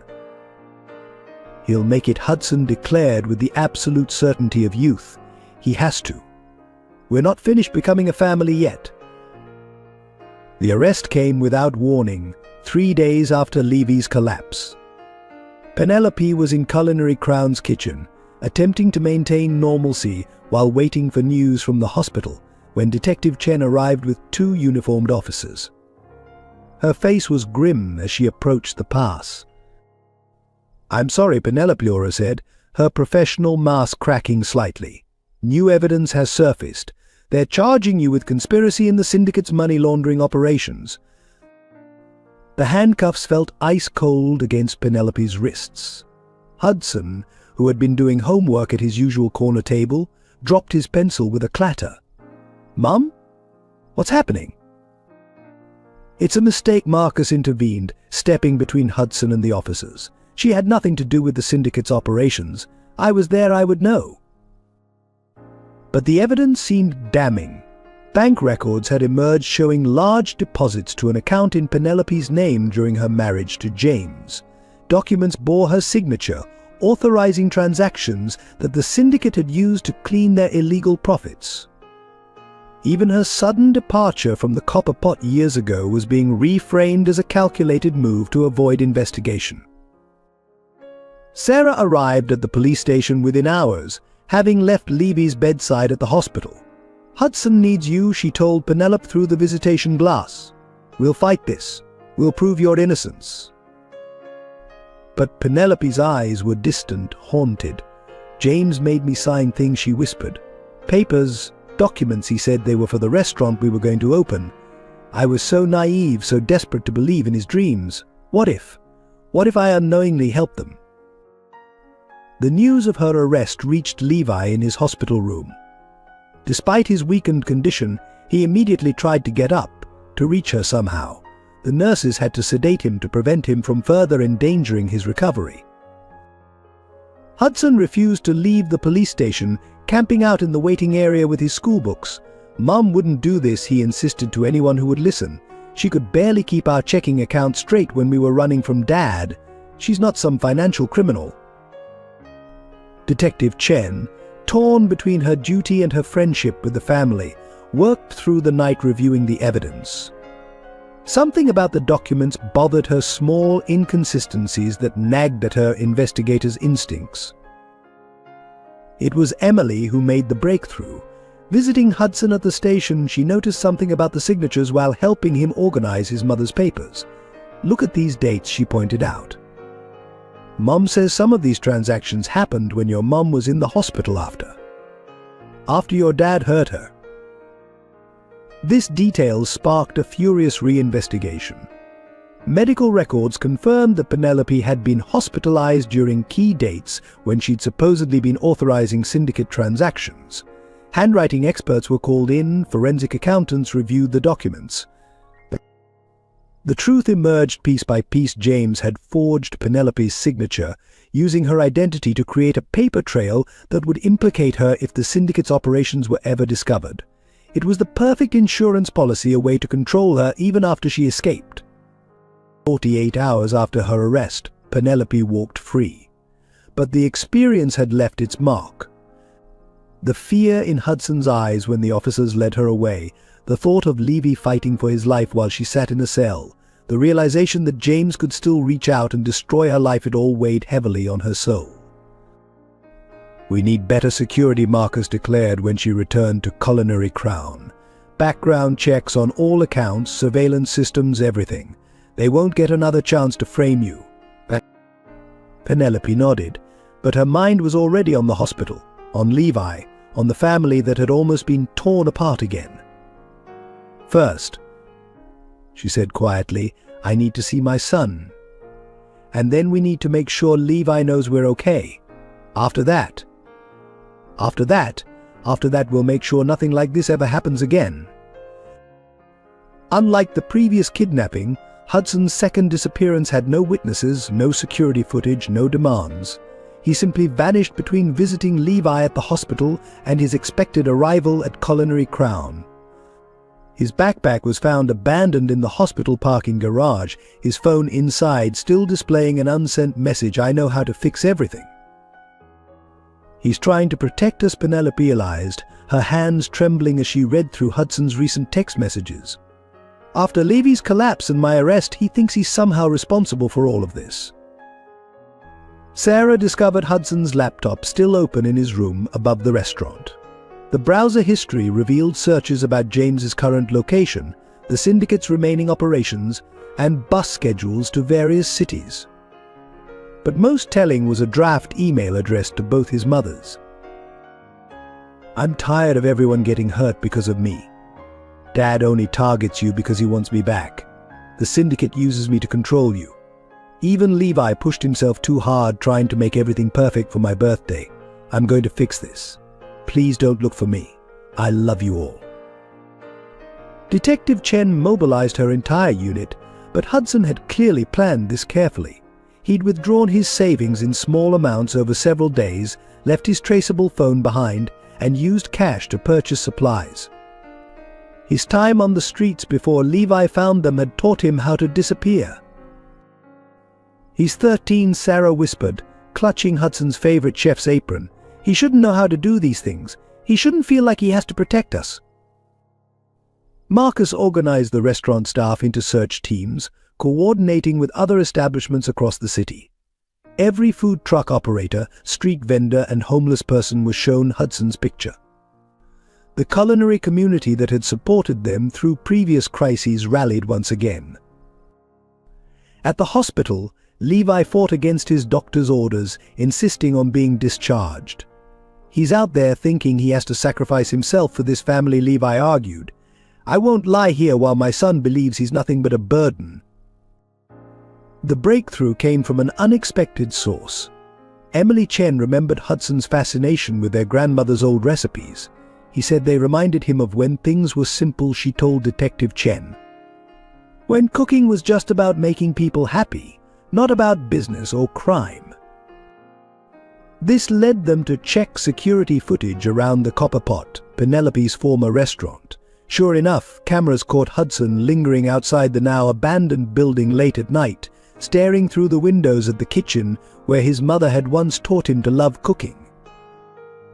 They found him in the restaurant's empty dining room, huddled in a corner with his notebooks full of recipe ideas and dreams of becoming a chef. He looked up as Penelope and Sarah rushed in, his face a mixture of determination and fear. "I thought if I left, everyone would be safe," he said, his voice small in the empty space. "Dad would leave you alone, the syndicate wouldn't have anyone to threaten, and Levi could focus on getting better instead of worrying about me." Penelope knelt beside him, pulling him into a fierce embrace. "You are not a burden, Hudson. You're the reason we fight so hard, the reason we never give up.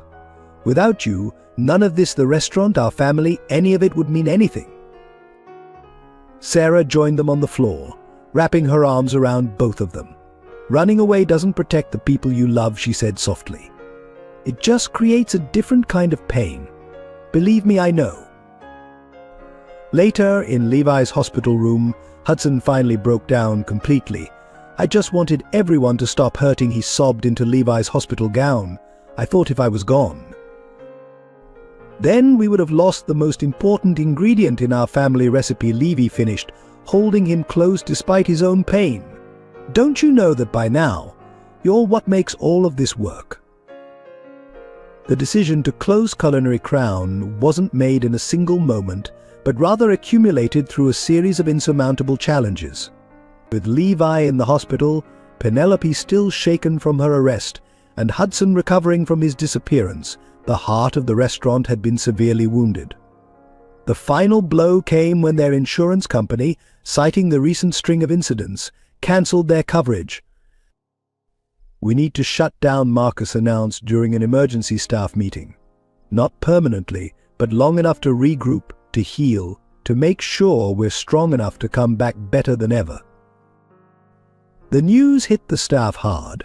Many had been with them through every crisis, had become part of the extended family that Culinary Crown represented. Tears flowed freely as Penelope explained the situation, but there was also understanding. They had all seen the toll recent events had taken on the family. "Take this time to rest," Penelope told her team. "When we reopen, and we will reopen, I want everyone back, stronger and ready to create something even more extraordinary." The last service was both heartbreaking and beautiful. Word spread quickly through Chicago's culinary community, and the dining room filled with loyal customers, fellow chefs, and friends who had supported them through everything.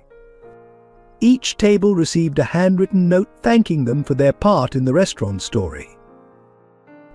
Hudson insisted on helping in the kitchen that final night, working alongside Marcus to prepare his grandmother's recipes. "It's not goodbye," he kept saying, more to himself than anyone else. "It's just intermission, like in a play." Sarah, who had extended her stay in Chicago indefinitely, helped coordinate with suppliers and vendors, ensuring all obligations were properly handled. She worked tirelessly to maintain relationships that would be crucial when they reopened. The hardest part was telling Levi. From his hospital bed, he listened to their explanation, his face showing more pain than any physical ailment had caused. "Maybe I pushed too hard," he admitted quietly. "Tried to create something perfect without remembering that perfection isn't sustainable." Detective Chen arrived as they were locking up for the last time. "This isn't defeat," she insisted, watching Penelope turn off the lights. "This is strategic retreat. Sometimes you have to step back to move forward." The kitchen, usually alive with energy and purpose, fell silent. The equipment was carefully covered, the refrigerators emptied, the floors spotlessly cleaned one final time. Each staff member took a small memento, a spoon, a well-worn apron, a recipe card promising to return it when they reopened. In the darkened dining room, Hudson placed his hand on a table where he'd spent countless hours doing homework while watching the restaurant operate. "We'll be back," he said with absolute conviction. "This is our home. You can't just give up on home." Penelope wrapped an arm around her son's shoulders, Sarah standing close on his other side. Marcus joined them, along with the core staff members who had become family. Together they looked around the space that had held so many dreams, struggles and triumphs. "This isn't the end," Penelope declared, her voice steady despite her tears. "It's a chance to remember why we started, what we're fighting for. When we come back, it won't be because we have to prove something to anyone. It will be because this is where we belong." As they left Culinary Crown that night, the sign above the door still gleamed in the streetlights. They hadn't covered it or taken it down, a deliberate choice, a statement of intent. This wasn't surrender, it was preparation for a new chapter.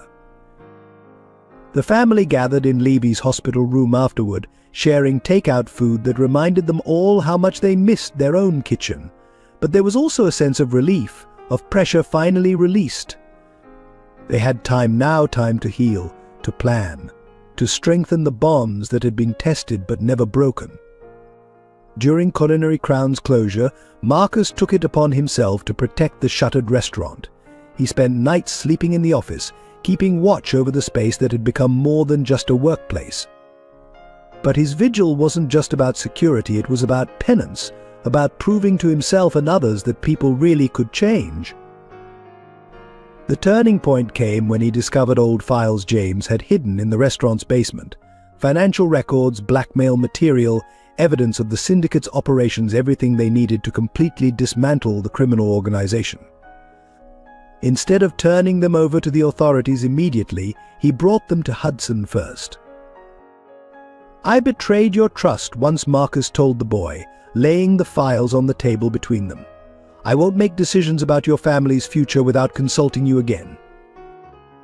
Hudson studied his uncle's face, seeing for the first time how much Marcus resembled James, yet how differently they had chosen to handle their pain. "You're not like him," Hudson said quietly. Dad never admitted when he was wrong. He never tried to make things right. Together, they took the files to Detective Chen. Marcus spent hours providing context, explaining connections, helping build an airtight case against his brother and the syndicate. Each revelation seemed to lift a weight from his shoulders, as if confession was slowly freeing his soul. But Marcus's true redemption came through his actions during Levi's recovery. He converted the restaurant's kitchen into a rehabilitation space, modifying equipment to accommodate Levi's limited mobility. Every morning he worked with Levi, helping him regain his strength and confidence through simple cooking tasks. Small steps, Marcus would say, supporting Levi as he practiced basic knife skills. Just like you taught me when I first started here. Every great dish begins with mastering the fundamentals.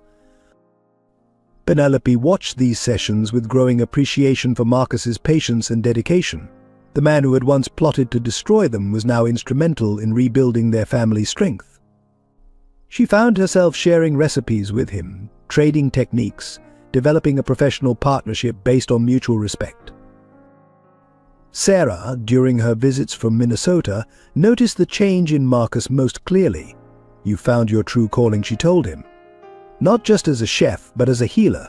You're helping fix what was broken in the kitchen and in hearts." Marcus's transformation became complete when James made one final attempt to contact Hudson. Instead of delivering his brother's message, Marcus went to the prison himself. The confrontation between the brothers was brief but powerful. "I choose them," Marcus told James through the visitation glass. "I choose the family that showed me forgiveness over the brother who taught me bitterness. I choose love over revenge."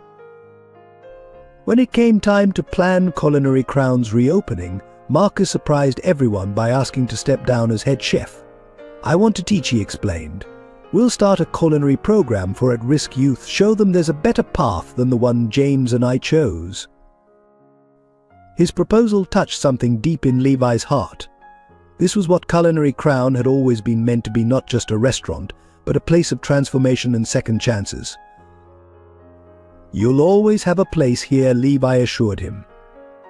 "You've more than earned it."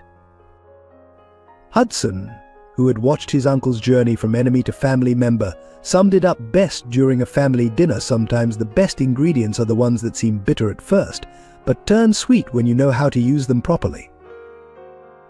Marcus smiled at his nephew's wisdom, realizing that his redemption wasn't just about making amends, it was about becoming the person he was always meant to be. The letter from the prison arrived 3 days before Culinary Crown's planned reopening. James Mitchell requested a meeting with his son, his ex-wife, and his brother. The family debated the request, concerned about James's motives, but Hudson's quiet insistence made the decision for them. "I need to hear whatever he has to say," Hudson explained. "Not for him, but for me, so I can finally stop wondering if any of it was my fault." The prison visiting room was cold and sterile, but James looked even colder. Addiction and incarceration had aged him dramatically, stripping away the last vestiges of his former charm. When Hudson entered with Penelope and Marcus, James seemed to shrink in his chair. "I'm dying," he began without preamble. "Liver failure. The doctors give me a few months at most," he laughed bitterly. "Turns out all those pills finally caught up with me." Penelope instinctively moved closer to Hudson, but their son stood firm. "Is that why you wanted to see us? For sympathy?" James shook his head, his hands trembling as he placed a thick envelope on the table. "I want to tell the truth, all of it. About the syndicate, about what I did to all of you, about Hudson's mother. Everything." The confession poured out of him like poison from a wound.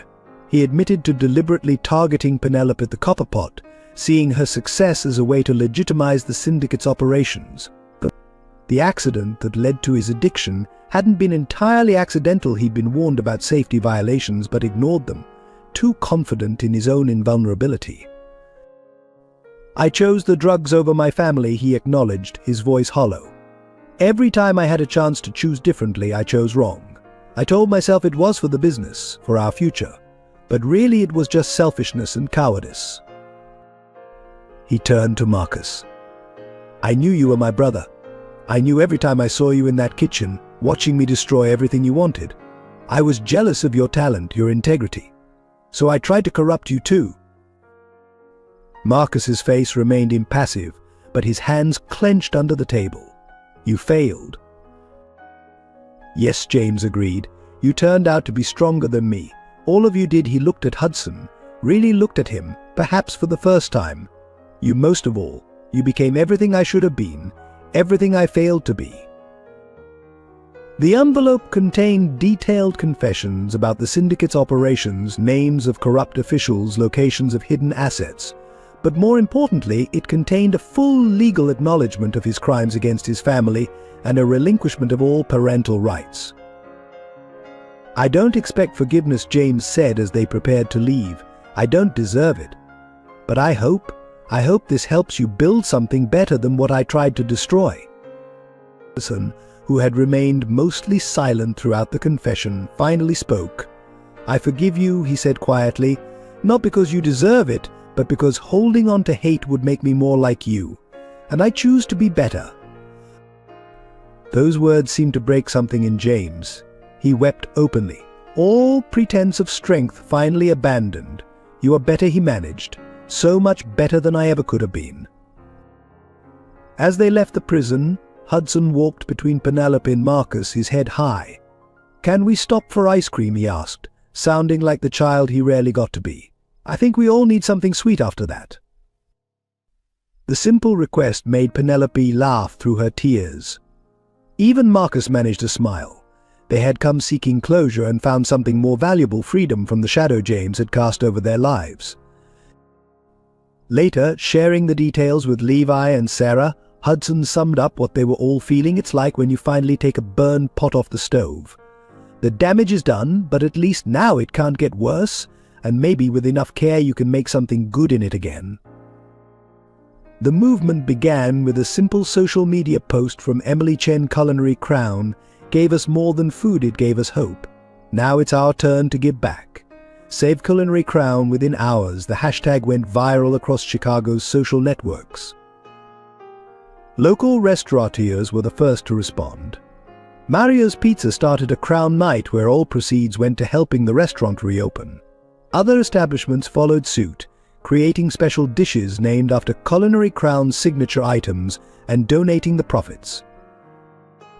The farmers who had supplied Culinary Crown organized a benefit market in the restaurant's parking lot. They supported local agriculture when it wasn't trendy, explained Tom Wilson, a longtime supplier. They treated us like family. Now family helps family. Hudson's classmates at Lakeside Academy launched their own initiative. The Student Council organized a Taste of Tomorrow event, where young aspiring chefs could showcase their talents.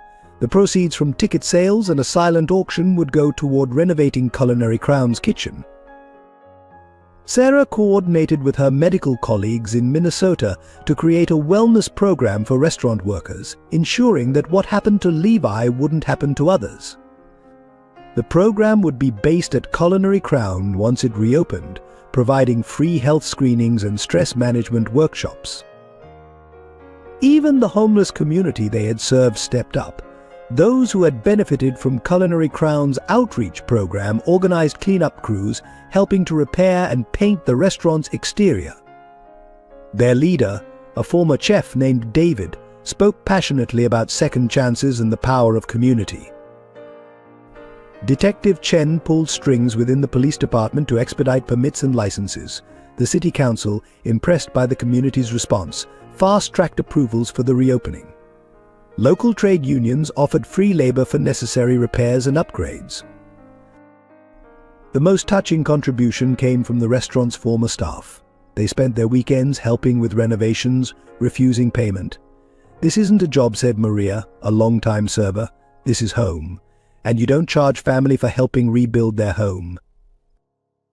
When vendors heard about the reopening plans, they competed to offer the best terms. Equipment suppliers provided new appliances at cost. Wine distributors offered exclusive vintages.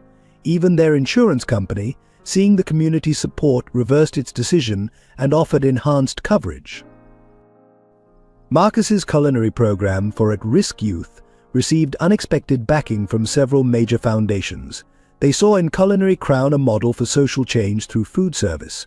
The funding would allow them to offer scholarships and job training to dozens of young people. As the reopening date approached, the transformation was remarkable.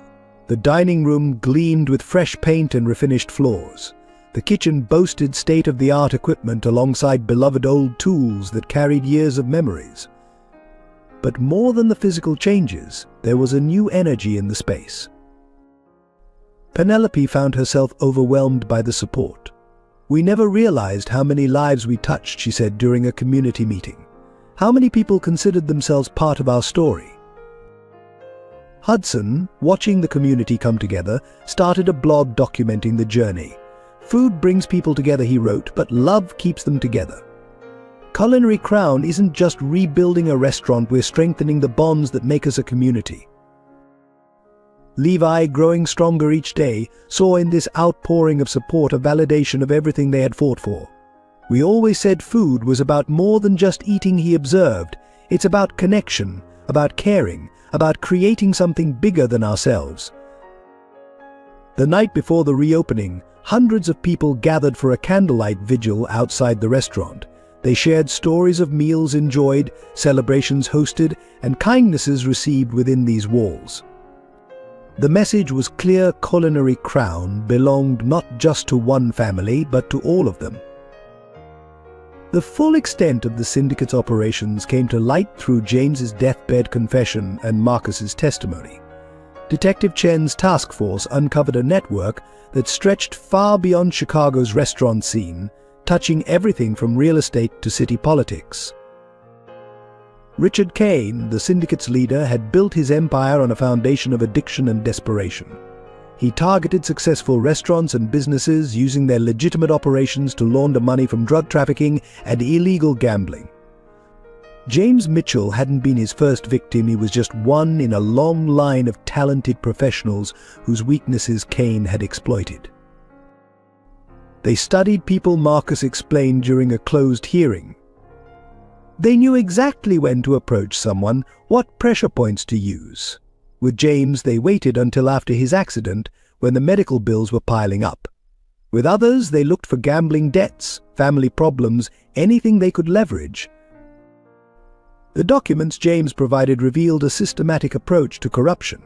The syndicate infiltrated health departments, licensing boards, and municipal offices.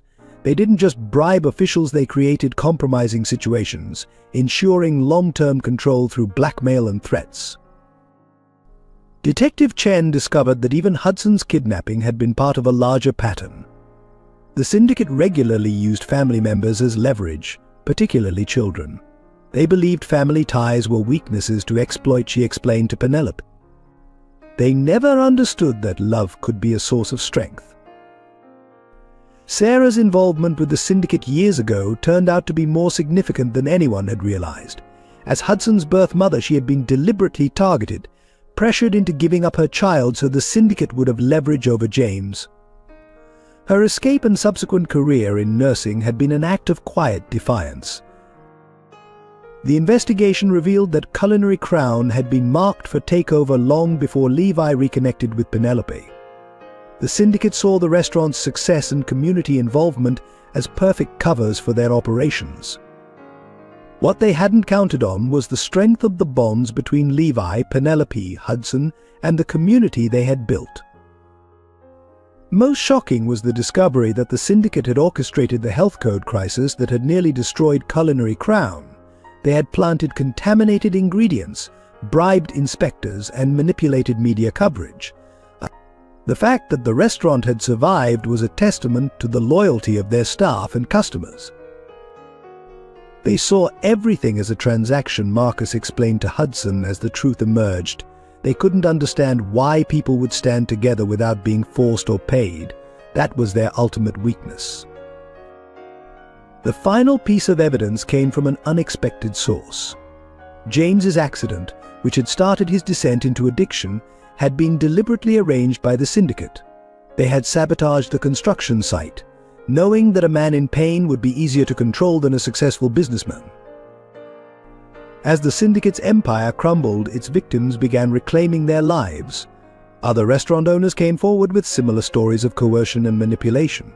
The city's culinary scene, freed from this criminal influence, began to transform into something more authentic and community-focused. For Levi, Penelope, and Hudson, the revelations brought both closure and new understanding. The forces they had been fighting were larger than they had imagined, making their victory even more meaningful. They hadn't just saved their restaurant, they had helped break a cycle of corruption that had threatened their entire community. Sometimes, Hudson reflected, the worst ingredients can lead to the best recipes. Not because they're good, but because they teach us how to make something better. The courtroom fell silent as Judge Margaret Foster delivered her verdict. In a sweeping decision, she not only exonerated Penelope of all charges but also formally recognized the systematic harassment and intimidation Culinary Crown had endured. The evidence presented demonstrates not merely individual criminal acts, Judge Foster declared, but a coordinated attempt to destroy a legitimate business and the family behind it. This court finds in favor of the plaintiffs on all counts. The ruling came with substantial damages. The syndicate's seized assets would be liquidated, with Culinary Crown and other victimized businesses receiving compensation for their losses. More importantly, the court ordered the creation of an oversight committee to prevent similar criminal infiltration of the restaurant industry. Richard Kane and his top lieutenants received lengthy prison sentences. The corrupt officials they had controlled faced their own legal reckonings. James Mitchell's testimony, given weeks before his death, proved crucial in securing convictions against the syndicate's leadership. For Penelope, the most significant victory was the formal termination of James's parental rights. The court recognized her as Hudson's legal mother, with Sarah Mitchell granted defined visitation rights as his birth mother. The arrangement officially acknowledged what they had known in their hearts, that family is defined by love and choice, not just biology. Detective Chen's investigation resulted in policy changes within the health department and licensing boards. New protocols were established to protect restaurant owners from extortion and intimidation. Culinary Crown's experience became a case study in how to recognize and resist criminal infiltration of legitimate businesses. The legal team that had defended them pro bono was honored by the Chicago Bar Association for their work. Their success established precedents that would help protect other family businesses from organized crime. Sometimes justice comes slowly, Levi observed as they left the courthouse for the final time, but it comes more surely when people stand together. Hudson, who had attended every hearing he was allowed to, gained a new perspective on the legal system. It's like cooking, he said. You have to follow the recipe, exactly all the steps, all the rules to get the right result. The victories in court marked the end of their legal battles, but also the beginning of something new. They had not just won their case, they had helped change the system itself, making it harder for others to suffer as they had. The healing began in small moments, like the first time Hudson slept through the night without nightmares, or when Penelope stopped flinching at unexpected noises, or when Levi finally managed to work a full shift in the kitchen without needing to rest. They continued their family therapy sessions not because they had to, but because they chose to. Dr. Richardson helped them understand that healing wasn't just about overcoming trauma, it was about growing stronger together. Recovery is like developing a new recipe, Levi explained during one session. You have to be patient, adjust the ingredients, and sometimes accept that the final dish might look different from what you initially planned. Penelope found peace in mentoring young chefs, particularly those who came from difficult backgrounds. Teaching others helped her reclaim the confidence the syndicate had tried to steal. She started offering special classes for domestic violence survivors, using cooking as a path to empowerment. Hudson's healing took the form of writing. He began documenting family recipes, not just the ingredients and methods, but the stories behind them. Each entry became a celebration of their resilience, a way to transform painful memories into something meaningful. Sarah's relationship with Hudson evolved naturally. They developed their own traditions, like monthly cooking experiments where they tried to recreate dishes from her nursing school days. These sessions helped them build new memories while honoring their unique bond. Marcus found redemption in running the culinary program for at-risk youth. Every student who chose a different path from the one he and James had taken felt like a personal victory. His own healing came through helping others avoid the mistakes he had made. The greatest sign of their recovery came during a quiet Sunday dinner. Hudson was teaching Levi a new plating technique he'd invented, while Penelope and Sarah collaborated on the sauce. Marcus sat nearby, offering occasional advice. The kitchen was filled with laughter, the kind that comes naturally when old wounds have finally begun to heal. "We're not the same people we were before all this happened," Hudson observed, carefully arranging edible flowers on a plate. "But maybe we're better, stronger. Like when you temper chocolate, it goes through something difficult, but comes out more stable." Levi smiled at his son's wisdom. "And like tempered chocolate, we won't break as easily now." Culinary Crown's reopening night felt like a celebration of everything they had fought for. The renovated space gleamed with new possibilities while retaining the warmth that had always made it special. Every table was filled with people who had supported them through their struggles, loyal customers, fellow chefs, community members who had become family. The new menu told their story through food. Each dish represented a chapter in their journey. Hudson's street vendor cookies had been transformed into an elegant dessert, Penelope's survival recipes became refined comfort foods, and Levi's hospital recovery exercises inspired a series of carefully crafted small plates. The kitchen operated with renewed purpose. Marcus's culinary program students worked alongside seasoned professionals, creating a unique blend of enthusiasm and experience. The homeless outreach program had expanded, now offering job training and placement services alongside meals. "This isn't just a restaurant anymore," Levi announced to the gathered crowd. "It's a testament to the power of community, to the strength we find in each other. Every dish we serve carries that message." The critics who came to review the reopening found something they hadn't expected. Beyond the excellent food and impeccable service, they discovered a restaurant that had transformed adversity into art. Their reviews spoke not just of cuisine, but of resilience and redemption.